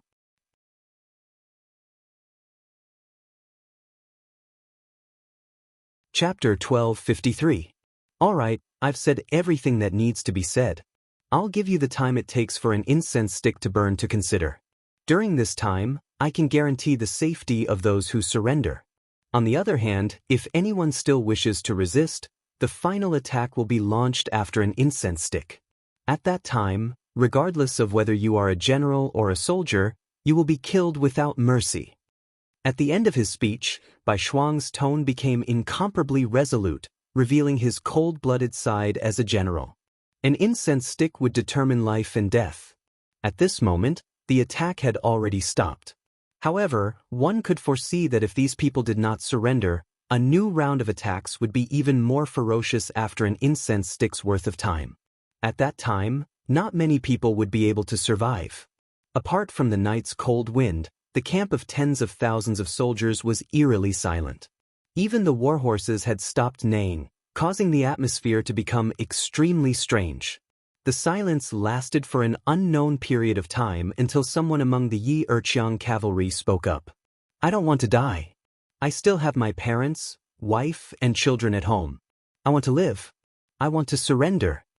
This voice was like a stone thrown into a tranquil pool of water, instantly attracting even more resonance. For a moment, countless people echoed the voice. That's right, we don't want to die either. We choose to surrender. As this voice became more and more intense, the cavalry began to walk out of the crowd. They threw down their weapons, dismounted, and squatted in front of the 5-star army cavalry with their hands on their heads. Very good. Move these people over there and get them some food. Division Commander Bai Kai's face blossomed into a smile. Originally, they had to pay a price to obtain victory. Now, with just a few words, they had forced a large number of people to choose to surrender. This method of winning without expending any effort was truly brilliant. When he looked at Bai Shuang, his eyes were filled with admiration. With this example in front of them, more and more Yirqiang cavalry chose to surrender. They wanted to live, and they also had the right to choose between life and death. As more and more ordinary soldiers chose to surrender, some of the sergeants, Dekarches, centurions, and even 2 Kiliarchs in the army also chose to surrender.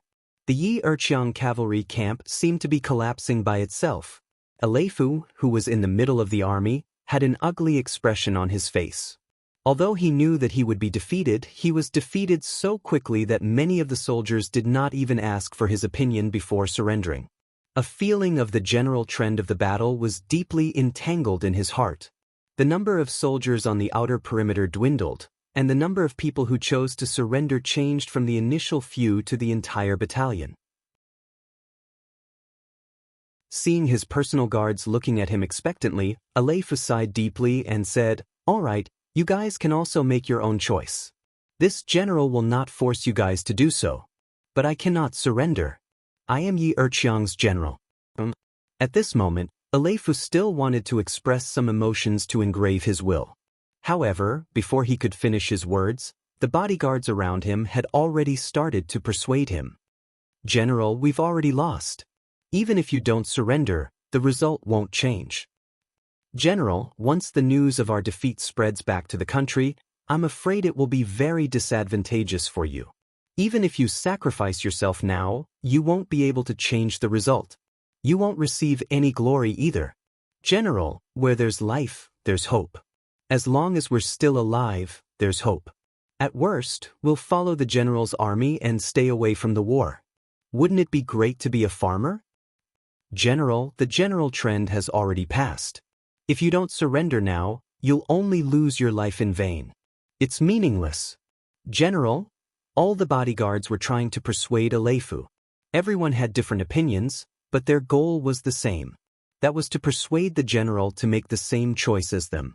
As a bodyguard, their greatest responsibility was to protect the general's safety. If something happened to the general, it would mean that the bodyguards did not fulfill their responsibilities. It would be a disgrace. Although they had already chosen to surrender, if the general chose to die in battle, it would also mean that they did not complete their mission. This would become a lifelong regret for many people. In order to complete the final mission, and also for Aleph's sake, the bodyguards' voices of persuasion grew louder and louder. There were also more and more opinions. Something was obviously fake, but when many people talked about it, it would often make people believe it to be true. Aleph was indeed prepared to fight to the death. He wanted to prove that he was a qualified general, someone who was not afraid of death. However, the bodyguard's persuasion soon made him waver. Aleph, who was not resolute to die, listened to the bodyguard's blueprint for the future. His resolute heart slowly began to waver. 60 breaths left. Just when Aleph felt that it was difficult to make a choice, outside the camp, Bai Shuang's voice sounded again. This also woke Aleph up. When he raised his head to look around, he was horrified to find that other than the 30 bodyguards he brought with him, there was nothing else around him. In this short period of time, the remaining 7,000 cavalry had all chosen to surrender. At first, they left one by one, but later, they left in groups. Now, on the entire battlefield, only 30 people, including Aleph, had not made their final choice. An army of several tens of thousands surrounded 30 people. The result was already decided.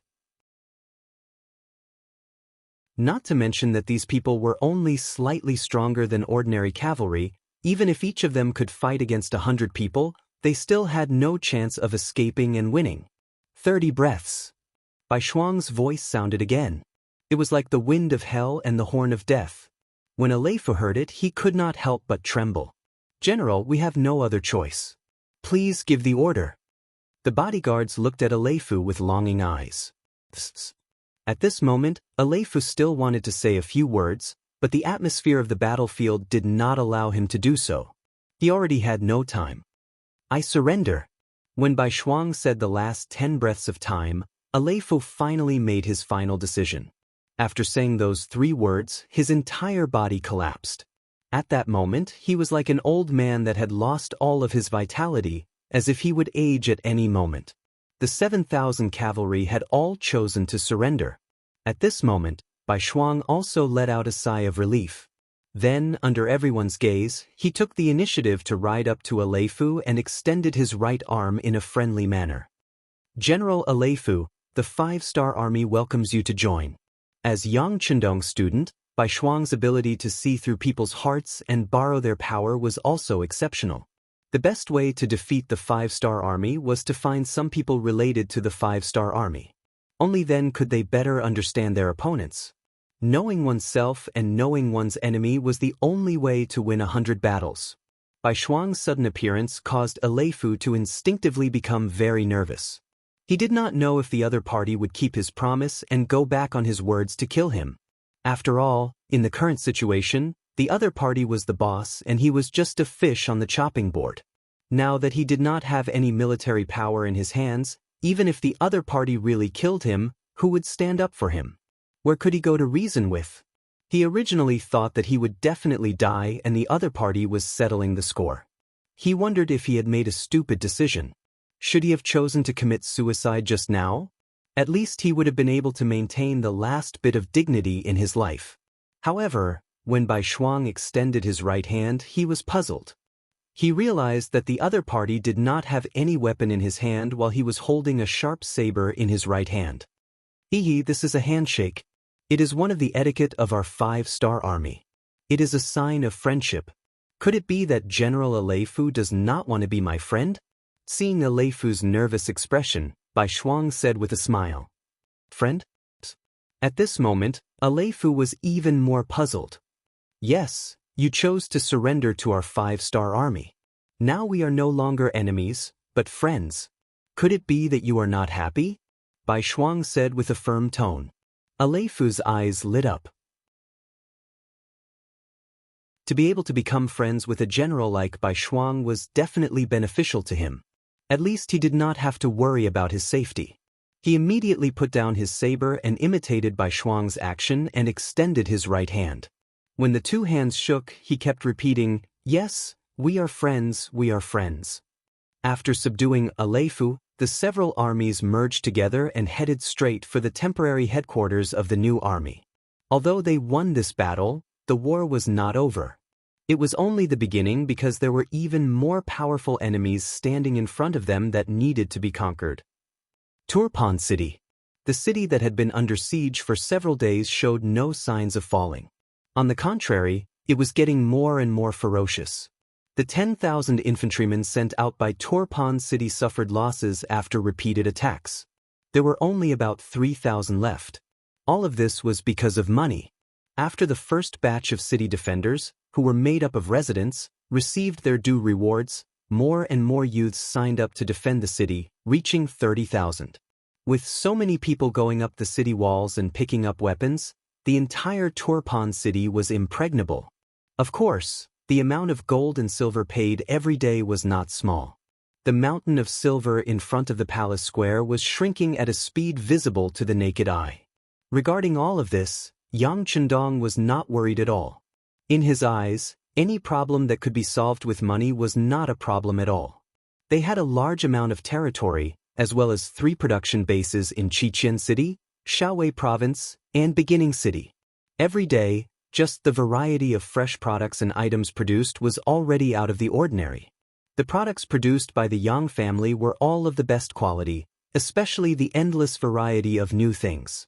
They had become the most sought-after goods for various countries and forces. For example, glass products, mirrors, cigarettes, and cosmetics could bring in a lot of profits for the Yang family.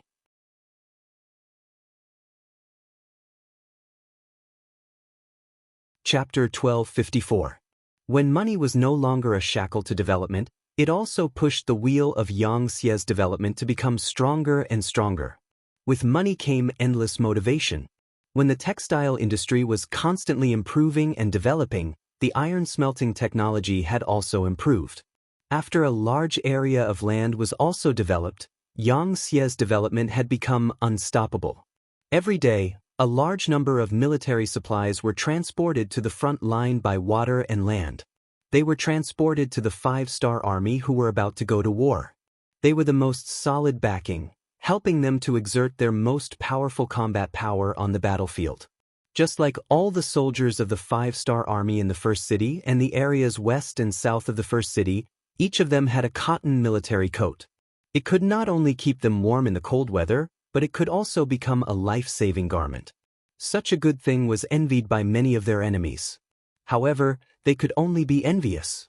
After all, no one could be like Xianxia, who owned tens of millions of acres of cotton land in the entire Southeast Asia. These were also the biggest reasons why Yang Chendong could continue to fight in the north and south. It was precisely because of the sufficient logistical support and the high treatment of the soldiers that more people joined the five-star army.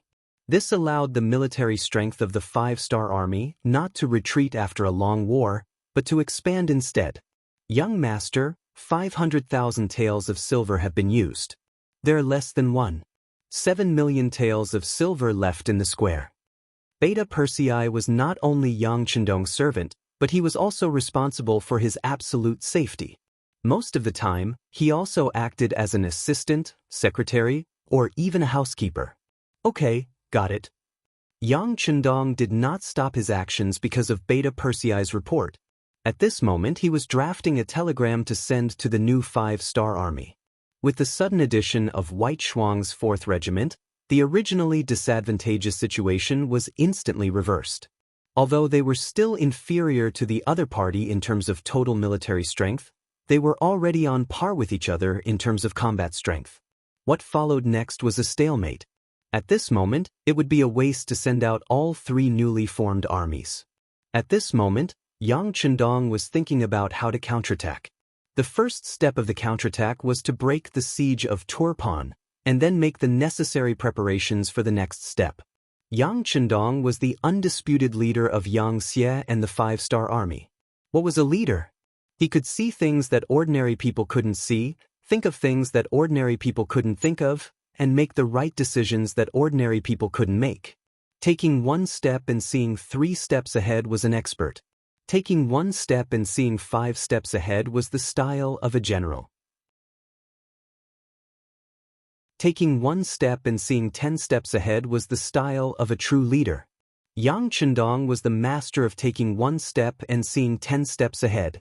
What he needed to do now was to prepare for the future. Transferring the new five-star army would not only be able to break the siege of Turpan, but also lead them to launch a counterattack as soon as the other party was defeated. Yang Chendong's personality had never been one to not fight back when scolded or beaten. Perhaps it was because of his military background, but what he liked and was more used to was that if you respect me, I will return the favor tenfold. If you hit me for no reason, I will return the favor for no reason. The kind of thing where you hit me and then turn around and say sorry was absolutely impossible in his eyes. He knew that the strong were supreme and the rules were set by the strong. Yang Chendong already had the capital and ability to ignore the rules and do whatever he wanted. Just like this time, when he sent troops to the Ili region, there was no reason for it. It was just a simple deployment of troops. This was almost unimaginable in the future. After all, when a military power like the United States wanted to make a move on a small country and snatch their resources, they would first put forward a reason in the United Nations. Although this reason was sometimes laughable and unrealistic, it was still necessary to do it. And now, Yang Chendong was even more so. He didn't need any reason. If he wanted to hit you, he would hit you. If you didn't like it, you could fight with him. In the end, when you were beaten down, you would know whose fist was bigger and harder. This kind of thinking was completely different from Confucianism. In Yang Chendong's heart, there was no magnanimity that encompassed all things, nor was there any kind of action where he would withdraw his troops if they said something nice and showed that they had submitted. In his eyes, there was only the concept of enemies and allies. Either you completely submit to him, or you completely submit to him. There was no third choice. With a tough military attitude and great strength, there was no need for any alliances. All they needed was to fight until they conquered the world.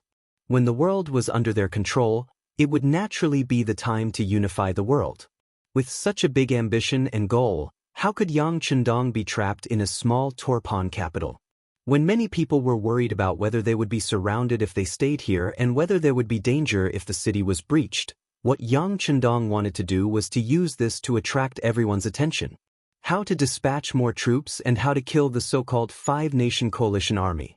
Yang Chendong hated the coalition army. The 8-nation coalition army had once brought shame to China, and he had not forgotten it.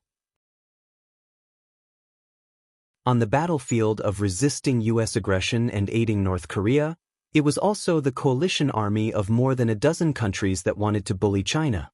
Although China won in the end, They also paid a heavy price because of it, and the pace of the unification of the motherland had to be slowed down indefinitely. Sometimes, Yang Chendong hated that he did not live in that era and could not personally kill the enemy on the battlefield to protect the dignity of the country. At the same time, he was glad that he did not live in that era and did not suffer the humiliation of being oppressed. But no matter what, this was a history that could not be forgotten. Now that Yang Chendong had used his ability to change everything, of course, he had to do it perfectly. As for the coalition army, all he had to do was defeat them. He had to beat them until they threw away their armor and were completely annihilated. He had to beat them until there was no place for them to survive, and everything would naturally end. With Yang Chendong's hatred for the so-called coalition army, it would be strange if he let them off easily after being surrounded by them this time. The pen in his hand fell even faster. In a short time, a telegram was drafted and handed to Beta Persei. Send the telegram to the new 5 armies. Tulu City. Winter had arrived, but no one felt cold. On the contrary, the soldiers here were a little nervous. They all felt like they were about to face a great war. There was only one reason why they felt this way. 5 miles outside Tulu City, a large number of 5-star army could be seen training here every day, carrying out various exercises such as encirclement, dispersal, attack, and retreat of cavalry and infantry. It was like a military exercise in the future. Every day, they changed different tricks and played different routines.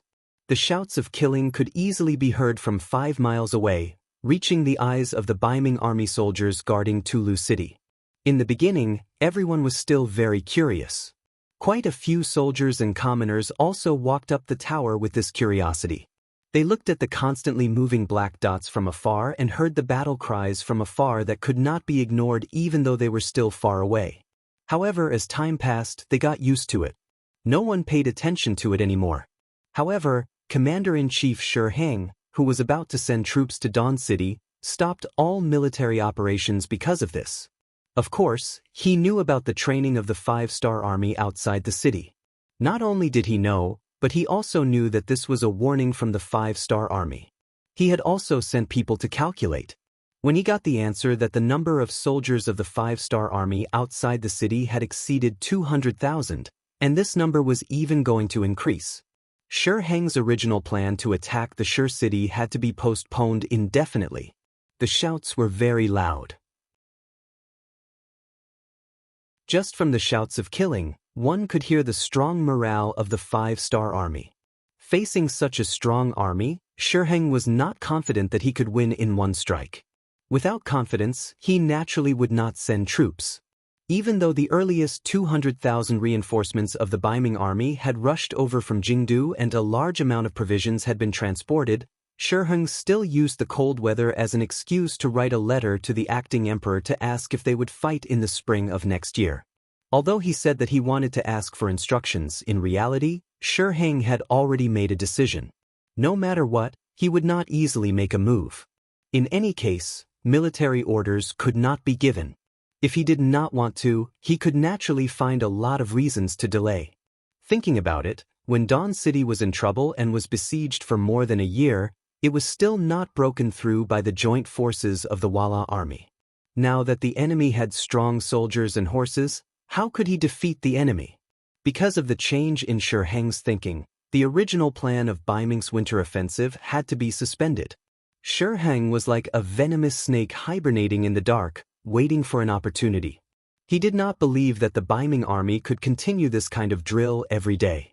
It must be known that mobilizing soldiers required money. With so many soldiers going back and forth to train every day, and it was so tiring, they would need more food than usual. He wanted to see how long the 5-star army could last. Dawn City's new army headquarters. Yang Si walked with relaxed steps, a smile on his face as he arrived. As soon as he appeared, many people saw him from afar and greeted him warmly. Division Commander Yang is here. Are you here to see our military commander again? Yes, Commander who is busy with military affairs. There are too many things that need to be done. I also ordered people to cook some nutritious soup and personally sent it over. How about it? Do you want to have a taste? Yang Si smiled as he looked at the officer who greeted him and said with narrowed eyes. The officer did not dare to answer. This was for their military commander. There was no reason for him to taste it first. He quickly found an excuse that he was too busy and kindly refused. Yang Si chuckled and did not take it seriously. He was just being polite and did not take it seriously. He still walked into the military headquarters. At this time, Tiger's Mane was looking at some information in his hands in a spacious office. His brows were tightly knitted together. When there was a knock on the door, he habitually shouted, "Come in." He first smelled a fragrance, then saw Yang Si walk in with a smile.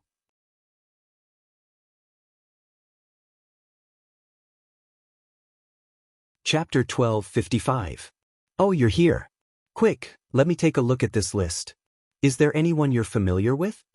As soon as he saw Yang Si appear, Tiger's Mane acted as if he saw his savior. He pulled the other person over and then reached out to take the hot soup from the correspondent behind Yang Si. The correspondent tactfully retreated and closed the door behind him. After there were no outsiders, Yang Si's eyebrows were also tightly knitted together. He looked at the list that was just shoved into his hand and said, "Tiger's Mane, is this the list of military commanders submitted by the army headquarters?" That's right. Tiger's Mane had already opened the soup pot. He took a deep breath of the fragrance and showed a satisfied expression as he answered. This is too many people. There are 11 candidates for the commander position, but there are only 3 positions. How do we choose? Yang Si finally knew why Tiger's Mane was worried. If it was him, he would also have a headache because there were too many monks and too little porridge. One had to know that anyone who could be on this list was not a mediocre person. Not only were their talents not simple, but their backgrounds were also very complicated. If he didn't do it well and couldn't figure out the relationship, he would offend people. It was fine to offend a gentleman, but if he offended a villain, he could be stabbed in the back at any time. No one would like this feeling. Wrong, it's true that there are 11 people, but it's not 3 positions. There's only 1 position left. Tiger's Mane replied while drinking the hot soup with an expression of enjoyment on his face. I've already reported Luge was named to the young master. Not only did the young master agree, but he also decided on another position. It's the commander of the new army's 1st Cavalry Division, Kulu. Therefore, there is only 1 empty position left. F***CK, how do we choose? This is too difficult. When he heard that it was only 1 out of 11, Yang Si didn't know what to do. Of course it's hard. Otherwise, why would I be so worried? Tiger's Mane could tell that Yang Si had the intention to retreat, so he immediately cut off his path of retreat. You should know that when our new army is formed, you will lose your position as the logistics commander. It's not like you don't know this, it's related to your future. Tiger's Mane was right. With the continuous development of the 5-star army, the logistics of the army had become the most important issue. Yang Chendong also decided to establish a logistics department for the army. Based on Yang Si's consistent performance, he naturally became the best choice for the logistics commander. Once he was promoted to commander, Yang Si's Daodu would increase from 1 to 2. That would be even more awesome than an ordinary commander. Yang Si was naturally looking forward to it.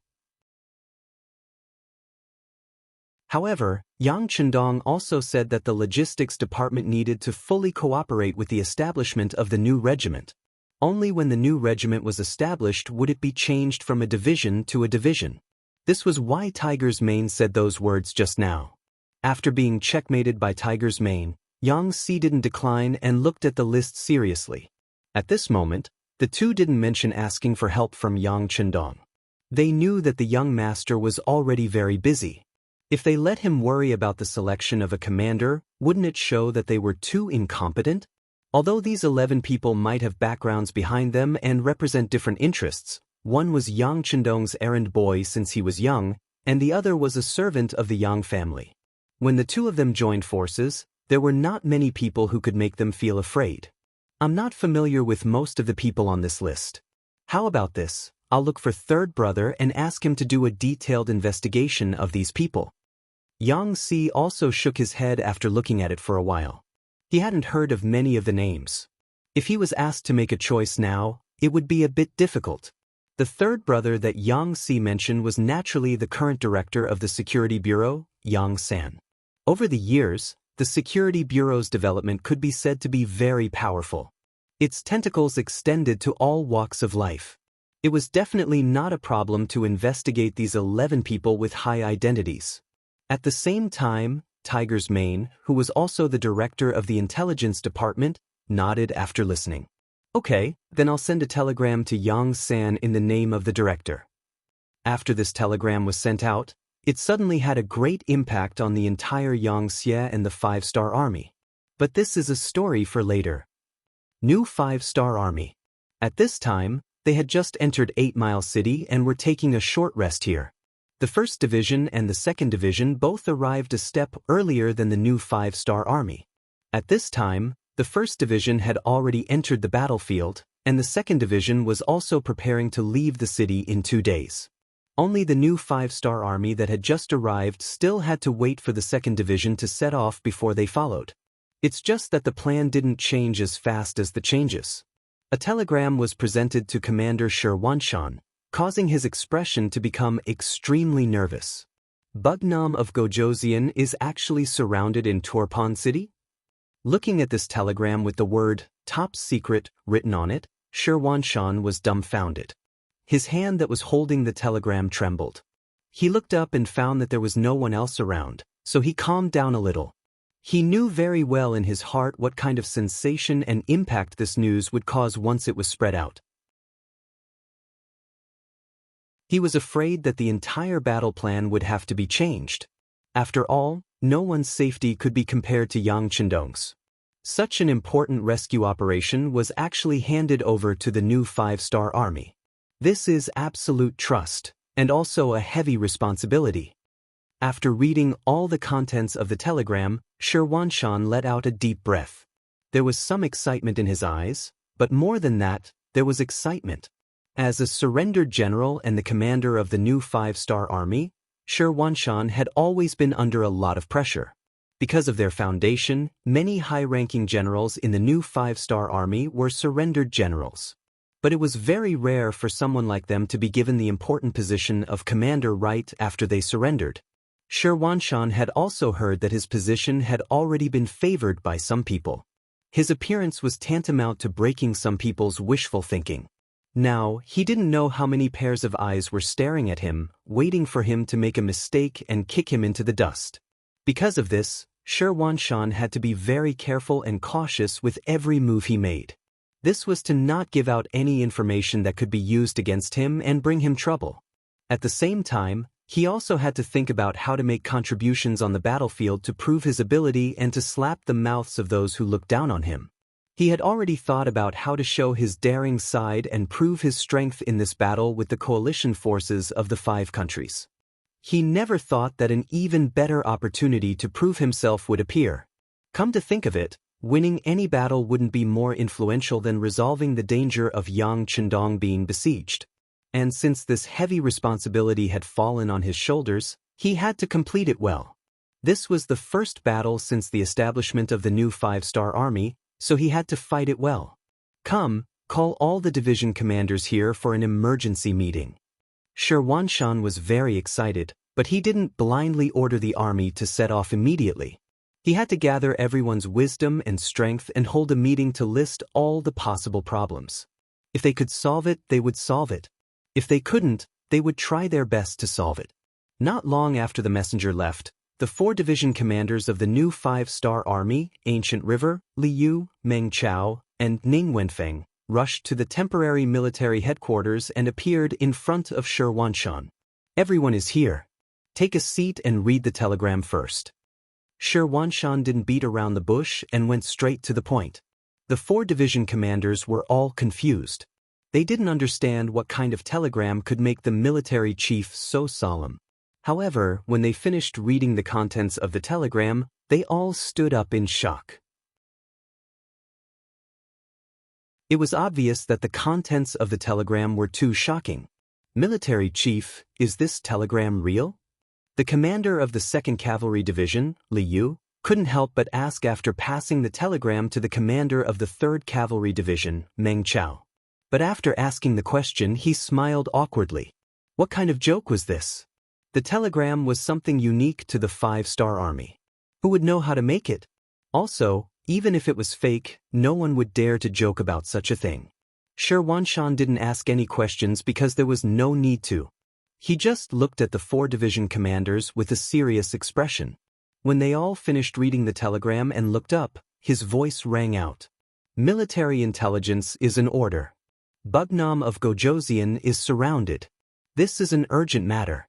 The fact that the new 5-star army is in charge of solving the situation is a form of trust. So this time, we must perform perfectly. Yes, we must perform perfectly. This is the first battle of the new 5-star army. We must do well. The 4 division masters spoke excitedly. Clearly, they had already realized the importance of this mission. Their enthusiasm and understanding were all aroused. Seeing this, Sher Wanshan pointed at the sand table that was already set up and said, "Come, let's discuss how to solve the siege of Turpan City as quickly as possible." Tai Chin waited until General Bo Mu arrived the next morning. Then he went up to greet him with a guilty expression. Originally, Bo Mu could have arrived last night. However, after receiving the news from Tai Chin, he didn't rush. Instead, he set off with the provisions and other supplies. He was worried that the 5-star army would suddenly attack them and take their provisions. After all, even the Yirkiang cavalry was mysteriously defeated. He wasn't very clear about what had happened. Therefore, his vigilance towards the 5-star army's cavalry was at its highest level. All right, victory and defeat are common in war. No matter what, it's good that you worked hard. Let's talk about the specific situation. Bo Mu rushed to the front of the tent and sat down at the head of the table. He stared at Tai Chin.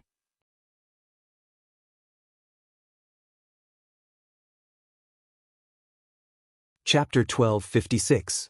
Then, under Chain's introduction, he very objectively reported the matter, including the situation reported by the scouts sent by Aleifu.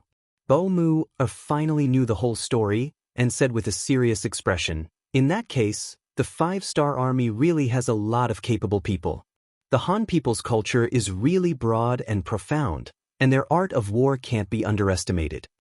Yes, those 5-star army cavalry didn't fight head-on with us at all. If you charge, they will retreat. If you retreat, they will advance. With all kinds of methods, it is really impossible to guard against them." Tain seemed to have found a confidant, and continued to complain. "All right, although the 5-star army is strong, our Walla cavalry is the elite of the grassland. We don't fear any enemy, and a true warrior will not find excuses for failure." A cold voice came out from Bo Mu's mouth. Although he didn't punish Tain, he still lost the battle, so he definitely didn't have a good expression. Tain became obedient after being reprimanded. Bo Mu didn't look at Tain again, and instead pondered. He was considering the advantages and disadvantages of both sides. After thinking for a long time, he said with a confident tone, "Since the other side's weakness is that they don't have enough troops, then we will take advantage of this. Come, call all the generals over." The news that Bo Mu had arrived with 70,000 Walla cavalry was immediately seen by the scouts and sent back. In the 5-star army's tent, Su He's expression became much more serious. He already knew from the information that Bo Mu was very cautious. When he was guarding Chaotic Well City, he didn't make a single mistake. He was really one of the most difficult enemies to deal with in the Walla army.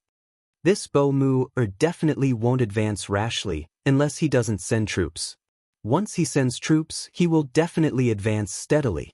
Everyone, do you have any good ideas? Su He hadn't fought with Bo Mu before, so he naturally didn't have much experience. His gaze fell on the other military officers. Everyone was the same as Su He, who had never fought with Bo Mu before. However, this wasn't the first time they had come into contact with the Walla army. Strictly speaking, the 5-star army had never lost in a real war. This time, they firmly believed that victory was theirs. The commander of the Far Eastern Army's 1st Cavalry Division, Daikwa, was the first to express his opinion. "Counter soldiers with arms, water with an earth weir. We'll just have to carry a head on our shoulders and see who's the real deal on the battlefield. This wasn't really an opinion, just a kind of attitude. To this, the other generals all nodded in agreement. Su He knew that there wouldn't be a better way to deal with the enemy in a short period of time. Thus, he said, "All right, since that's the case, we'll just stay still and see what methods they have." Su He didn't mention the matter of taking the initiative to attack. Because even if the Far Eastern Army's 1st Cavalry Division, Bai Shuang's 4 regiments, and Ma Xiangshan's light cavalry regiment were added, he only had 50,000 soldiers. Compared to the Wala cavalry, there was still a large gap. With such a large difference in strength, if they were to take the initiative to attack, the first to suffer the same losses would be him. After deciding on the strategy of staying still, the other generals walked out of the tent one by one. When Bai Shuang was about to leave with the others, Su He called out to him. Only the 2 of them were left in the tent. A nervous and anxious voice sounded, "Commander Bai, the 1st Cavalry Division is currently heavily surrounded. What's the situation like?" "I don't know either." Bai Shuang shook his head. He indeed didn't take the initiative to contact Division Commander Tianhu. Although he was a member of the 1st Cavalry Division, his battlefield wasn't there, so he didn't pay much attention to it. According to the radio regulations set by Yang Qindong, without the permission of the higher-ups, the army was not allowed to communicate privately. This was an ironclad rule. Once, Tiger's Mane, the commander of the Baiming army, forgot about this matter and took the initiative to send a message to the new 2nd Army. He wanted to ask if they had any thoughts of surrendering to Baiming. Later, when Yang Qindong found out, Tiger's Mane was punished and the transmitter was even more miserable. He was directly transferred back to the headquarters to an unimportant department. Using Yang Qindong's words at that time, "The commander doesn't know the rules of confidentiality, but you, the translator, don't know? Don't you know how to warn and stop?" Even Tiger's Mane was punished with a warning, so no one else dared to make a mistake. This was also the reason why the armies and divisions didn't know that Turpan was surrounded. From a certain point of view, this was very important to stabilize the overall situation. The result was that there were some things that Yang Qindong wanted everyone to know, so they could know. If he didn't want them to know, then no one would know. Without permission, they couldn't take the initiative to send a message to the 1st Cavalry Division. Su He wanted to understand the situation on the other side through White Shuang. Although he and Tianhu were in a competitive relationship most of the time, the 2 of them were both members of the 5-Star Army, and they had long since become friends. But he didn't expect that White Shuang didn't know about this matter. Su He nodded and said, "From the looks of it, the situation on the other side shouldn't be serious. The 6th young master also doesn't want us to send reinforcements. It shouldn't be a problem. It shouldn't be a problem." After all, 80,000 cavalrymen surrounded less than 20,000 people.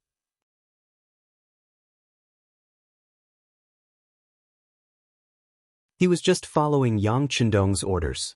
He didn't expect that the enemy would be 80,000 Ili cavalry. When the scouts at the periphery of the Ala mountain pass reported this to Tianhu, he was really excited. He was really worried that even if they could attract the enemy, the number of enemies was too small. It wouldn't be enough. Now, 80,000 Ili cavalry was enough to fill the 1st Cavalry Division's stomach. Of course, if the 80,000 Liangli cavalry that surrounded them knew about this, they would probably be fuming mad. After all, they had 80,000 Ili cavalry. Teng Mushi, who didn't know that the 1st Cavalry Division was already prepared, was looking forward to the arrival of the 5-Star Army's reinforcements. In his eyes, the 16,000 soldiers of the 1st Cavalry Division were already food on a plate. What he needed to do now was to attract more 5-Star Army and then fight a big battle to obtain more victory. However, he sent out a lot of scouts, but he didn't see any sign of the 5-Star Army's reinforcements. This made Teng Mushi, who was originally very confident, feel worried for some reason. Teng Mushi's worry increased day by day. A few days later, he still didn't see any reinforcements from the 5-Star Army. Instead, he saw the general of the Tushi Army with the banner of the Turpan Army.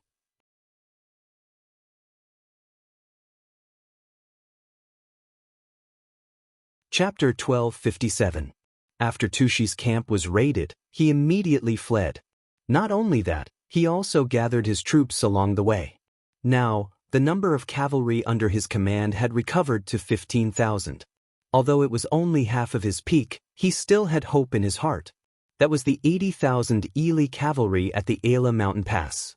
Tushi, who had already lost, should have done something to make up for his mistakes. However, after being beaten by the 5-star army, coupled with the fact that he did not have enough troops, he did not dare to take the initiative to find trouble with the 5-star army. After thinking about it, he came all the way west to meet up with the Ili cavalry. In Tushi's eyes, if there was a 5-star army on the battlefield that was the easiest to deal with, it would undoubtedly be the heavily surrounded 1st Cavalry Division. Attacking this place was also the most likely way to gain merit. Tushi's arrival made Tengmushi know a lot of things, but because of this, he became unhappy. It was obvious that this person was here to steal merit from him. Who would be happy if it was someone else? There was no need to mention the fact that the 15,000 Turkmen cavalry were in an extremely sorry state. Their camp had been raided, and their rations were long gone. At this moment, they were all starving. The moment they entered the camp, they started to clamor for food, looking like hungry ghosts that had been reincarnated from starvation. Tengmushi was confident that even without any external help, it would be easy for his 80,000 cavalrymen to deal with the 16,000 cavalrymen of the 1st Cavalry Division. However, since the other party was here, he could not just ignore them. After all, they were in an alliance and everyone was considered to be allies. Men, prepare some hot food for the Turafan cavalry. Give them some tents and let them rest. In front of Tushi, Tengmushi gave his orders. Someone immediately went to do it. However, Tushi did not leave immediately. Instead, he came in front of Tengmushi and said, "Old General Teng, what we need now is not rest, but battle. The current situation is completely different from what we expected. The 5-star army doesn't intend to engage in a large-scale battle at the Ala mountain pass. They've already made their move. Now that there's no need for this bait to exist, I'm willing to declare war on the 1st Cavalry Division. At the same time, only by resolving the battle here can we send our troops back and join up with the other allied forces to launch a pincer attack on the 5-star army." Tushi wanted to ask for a battle and said it in such a dignified manner. Even Tengmushi could not find any reason to refuse. In his heart, he was also very worried that the other allied forces would be heavily injured by the 5-star army, which did not play by the rules. "All right, I'll grant your request. However, you have just arrived from afar. You should rest for a day first. Once you have recovered, we will discuss the matter of the battle tomorrow." Tengmushi agreed, but he did not immediately send out his troops. Previously, he had surrounded the 1st Cavalry Division and did all the defensive work to prevent the enemy from breaking out. Now, it was time to change it to an attack. Some of the military arrangements also needed to be adjusted. Tushi, who only wanted to ask for a battle and get a share of the credit, saw that Tengmushi had agreed to his request and left the tent with a satisfied expression. After that, Tengmushi immediately ordered someone to call the other generals over. He needed to discuss a new battle plan and change from defense to offense. In the headquarters of the 1st Cavalry Division, compared to the icy cold outside, it was as warm as spring. This time, the purpose of this operation was to lure the enemy and not to go on a pincer attack like before. Therefore, the various military resources they brought were extremely abundant. Just the amount of charcoal they brought was sufficient. At this moment, the charcoal was burning in the tent, releasing a unique warm aura. Division Commander Tian, who was currently sitting not far away from the charcoal brazier with his eyes closed. There were also 4 other regimental commanders in the tent. They all maintained the same posture and did not speak. It was as if they were waiting for something. "They're here, man." Outside the tent, the 1st Cavalry Division's reconnaissance battalion commander Helu walked into the tent with an excited expression. As he entered, the 10 eyes of the 5 people in the tent instantly opened, and their gazes shot straight at him. "Division Commander, Regimental Commanders, the enemy's camp has indeed sent a group of enemies. There are about 15,000 of them and they are currently cooking in the camp. Moreover, many of the generals have left their posts and are heading towards the main tent. After Hu Helu finished speaking, he looked at the division commander with a gaze of admiration. The situation he reported was surprisingly similar to Tianhu's analysis. Seeing Hu Helu's expression of admiration, Tianhu laughed heartily and said, "Don't look at me like that. This is all the information that teacher sent me in advance. I'm just saying it based on my feelings." Although it was said that he had received the information first before coming up with such an analysis, to be able to guess the situation so accurately was not something an ordinary person could do. Tianhu's words caused everyone to laugh. Then, they quickly quieted down and focused their gaze on Division Commander Tianhu. "All right, everyone, don't look at me like that. Since everything is going according to the previous plan, what are you waiting for? Let's split up and move. Remember, our 1st Cavalry Division does not make a move. Once we make a move, we have to show our might. We've been surrounded for more than a month. Now is the time for us to collect our interest." When Tianhu said this, his body revealed a strong self-confidence. His gaze was filled with incomparable confidence. That was, victory would definitely belong to them. With 16,000 people, they were going to fight 80,000 people. It was 95,000 people. If it were any other army, they would not be able to defend well even if they wanted to. However, Su He wanted to take the initiative to attack. Just this boldness alone was not something an ordinary person could do. Of course, sometimes fighting a war not only depended on courage, but also on strength. Did the 1st Cavalry Division have this kind of strength? The answer was, of course, yes. They had this kind of strength. Although they were not an all-firearms army like the Cold Vanguard Army, they still had advanced weapons that other cavalry divisions did not have. For example, they had the Big Dipper crossbow. The full name of the Big Dipper crossbow was the Big Dipper steel crossbow. It was a batch of cold weapons manufactured in Yang Xie's military factory. Its biggest advantage was that it could fire 7 arrows consecutively. Moreover, its range could reach up to 150 paces, which was about 120 meters. If it were not for the fact that some parts of the Big Dipper crossbow were very troublesome to manufacture, it would have been supplied to the entire army long ago. However, it could not be used by the entire army. For example, the 1st Cavalry Division was equipped with the Big Dipper crossbow. In order to complete this mission, Tianhu brought along the Big Dipper crossbow. At this moment, every soldier was equipped with one. As for the bows and arrows, each soldier was equipped with 10 sets, which was a total of 70 arrows. In total, the number of bows and arrows alone was close to 1 million. This was quite a shocking number.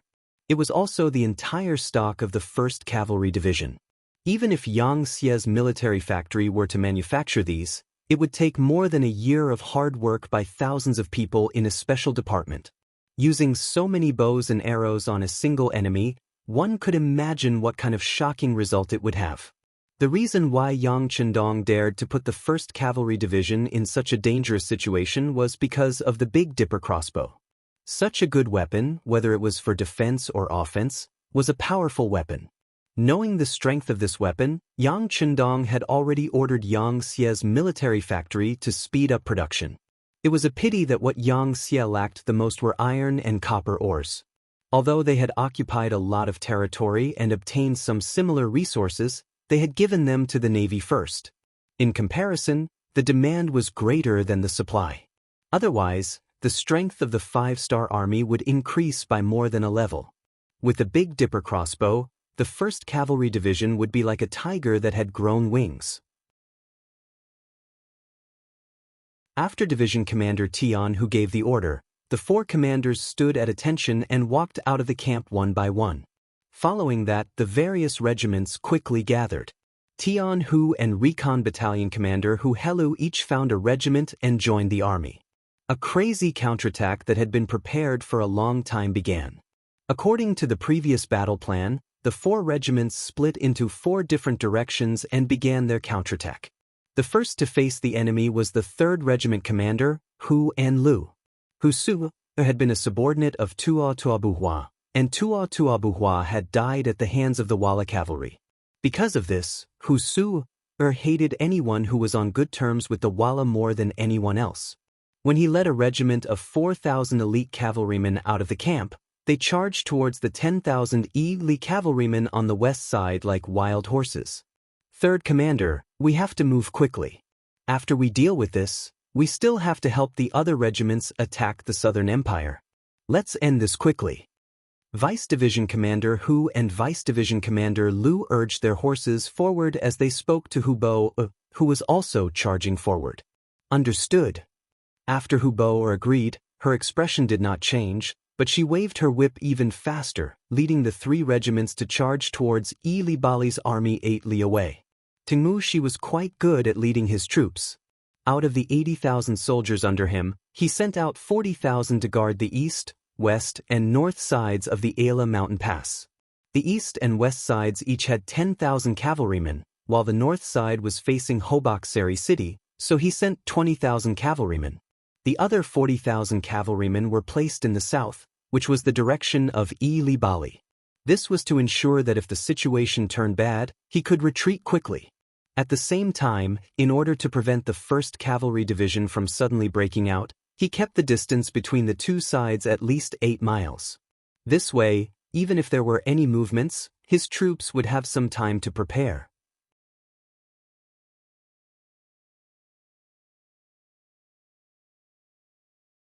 Chapter 1258. Just like now, the 8 li charge didn't escape the notice of the 10,000 cavalry on the Eastern Front. When the scouts informed the army of the 5-star army's charge, the 10,000 cavalry who were prepared immediately donned their battle armor, picked up their sabers, and mounted their warhorses. What's going on? Why are they attacking in broad daylight? And when the general isn't here? After a deputy general mounted his horse, he could already vaguely see a torrent of smoke and dust charging towards them from afar. An unnatural look of fear flashed across his eyes. The general went to the main tent to participate in a meeting. The remaining 2 deputy generals looked at each other and expressed their intention to fight. After all, the scouts reported that the enemy only had around 4,000 cavalry. They had 10,000 cavalry here. Even if they were unprepared, they still had the confidence to win against 2 times their number. However, for safety's sake, one of the deputy generals said to a young scout, "Hurry to the main tent and inform the general that the 5-star army is about to break through from the east." The young scout turned around and left. Around 5 minutes after he left, the 4,000 cavalry of the 1st Cavalry Division's 3rd Regiment appeared. It was still the same formation of the tip of the arrow. The 4,000 cavalry were divided into small groups of 30 or 40. They formed over 100 groups and charged forward. Looking from afar, the horses galloped and the red flags fluttered. It was quite a sight. They overestimate themselves. Everyone, draw your sabers and charge. When they saw that the enemy only had around 4,000 cavalry, the 2 deputy generals revealed a confident expression. They already couldn't wait to make a big contribution. If they could deal with the 5-star army's cavalry before the general returned, the merit would definitely be given to the 2 of them. As the 2 deputy generals drew their sabers and brandished their reins, the rest of the Ely cavalry also followed suit and charged forward while shouting and yelling. Compared to the 3rd group that had come from afar, it was only slightly more powerful. Facing an army that was twice their size, the 4,000 5-star army's cavalry did not show any fear. They were the strongest cavalry in the world. They had the strongest cold weapons, the 7-star crossbow. They had the sharpest saber and the will to fight. They did not fear any enemy. Prepare to fire. When Hu Bo noticed that the enemy was only 1 li away from her, she shouted loudly. Following this shout, a small crossbow appeared in the hands of every soldier. It was the Big Dipper crossbow. Everyone, slow down your horses and wait for the enemy to come within 150 steps before launching a progressive attack. According to the requirements of the usual training, the team leaders of the arrow tip began to make various preparations according to the training outline. The 4,000 5-star army cavalrymen, who were originally charging at an extremely fast speed, seemed to have taken some sort of medicine at the same time. Their speed began to slow down. The deputy generals who were currently being attacked by the other side immediately understood what was going on. One of them immediately laughed loudly and said, "Did you see that? In the face of our charge, the 5-star army has admitted defeat. Come on, let's use this opportunity to charge forward and settle this with a single battle." At that moment, the cavalry's morale was greatly boosted. When they saw the 5-star army slow down, they instinctively thought that the enemy was afraid of them. They immediately shouted loudly and increased the speed of their whips. Because of this, the distance between the two sides did not decrease due to the 5-star army slowing down or even stopping. On the contrary, the distance between the two sides was still rapidly closing. 300 meters, 200 meters, 150 meters. As the distance between the two sides grew closer and closer, they could even clearly see the cold gleam of the enemy's saber under the sunlight. The distance between the two sides was less than 100 meters, and it was approaching the distance of 80 meters, 70 meters. "Fire!" Hubo shouted out loud. Following that, arrows were shot out like a swarm of locusts towards the charging enemy cavalrymen. At such a distance, the cavalrymen also began to reflect the arrows. In a cavalry battle, this often meant that close combat was about to begin. Most of the time, arrows were just the prelude to close combat, so no one took it seriously. Xiu xiu xiu. Xiu xiu xiu. Both sides shot back and forth. It seemed very lively, but the results were very different. The cavalrymen's arrows were blind. The only ones who were accurate were the sharpshooters. However, most of these arrows were dodged by the soldiers of the 1st Cavalry Division who were adept at horse riding. On the other hand, the crossbows of the 4,500 Star Troopers were indeed fixed-point attacks. Every crossbow shot had a clear target. In addition, they were already very stable with the mechanism in their hands. Moreover, they were shooting in parallel.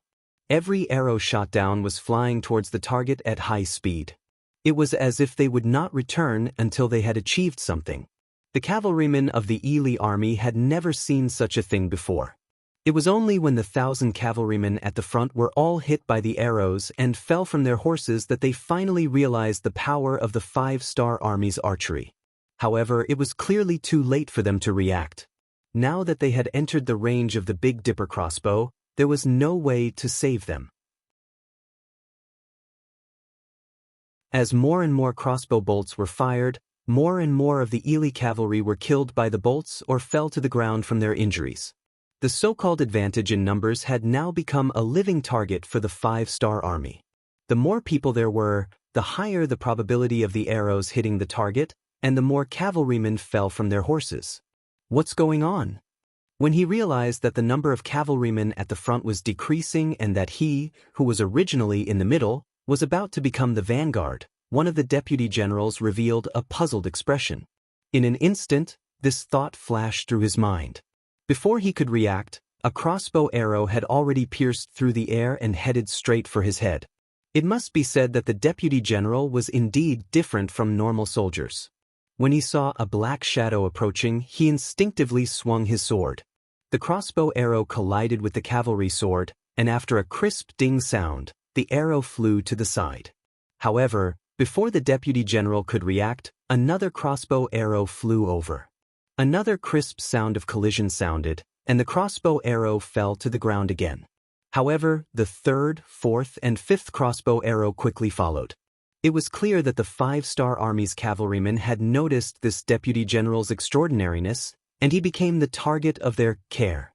Facing the seemingly endless crossbow arrows flying towards him, the deputy general was shocked, but at the same time, he could not understand. The enemy only had 4,000 cavalrymen, so how could they continuously fire crossbow arrows? The answer was that no one would answer him, and he would bring this question to hell. Perhaps there would be a kind-hearted person who would explain it to him. However, the reality was that after a few rounds of crossbow arrows, the deputy general finally couldn't dodge in time, and an arrow pierced his heart. His body staggered, and after a breath of time, he fell from his horse. The death of this deputy general caused many of the other cavalrymen to reveal an expression of shock. Even their deputy general had died in battle, and at this moment, they were still at least 30 steps away from the 5-star army. This seemed to have become a death zone, and no one could jump over it, and no one could step into it. After a series of defeats and losses, the cavalry finally began to retreat.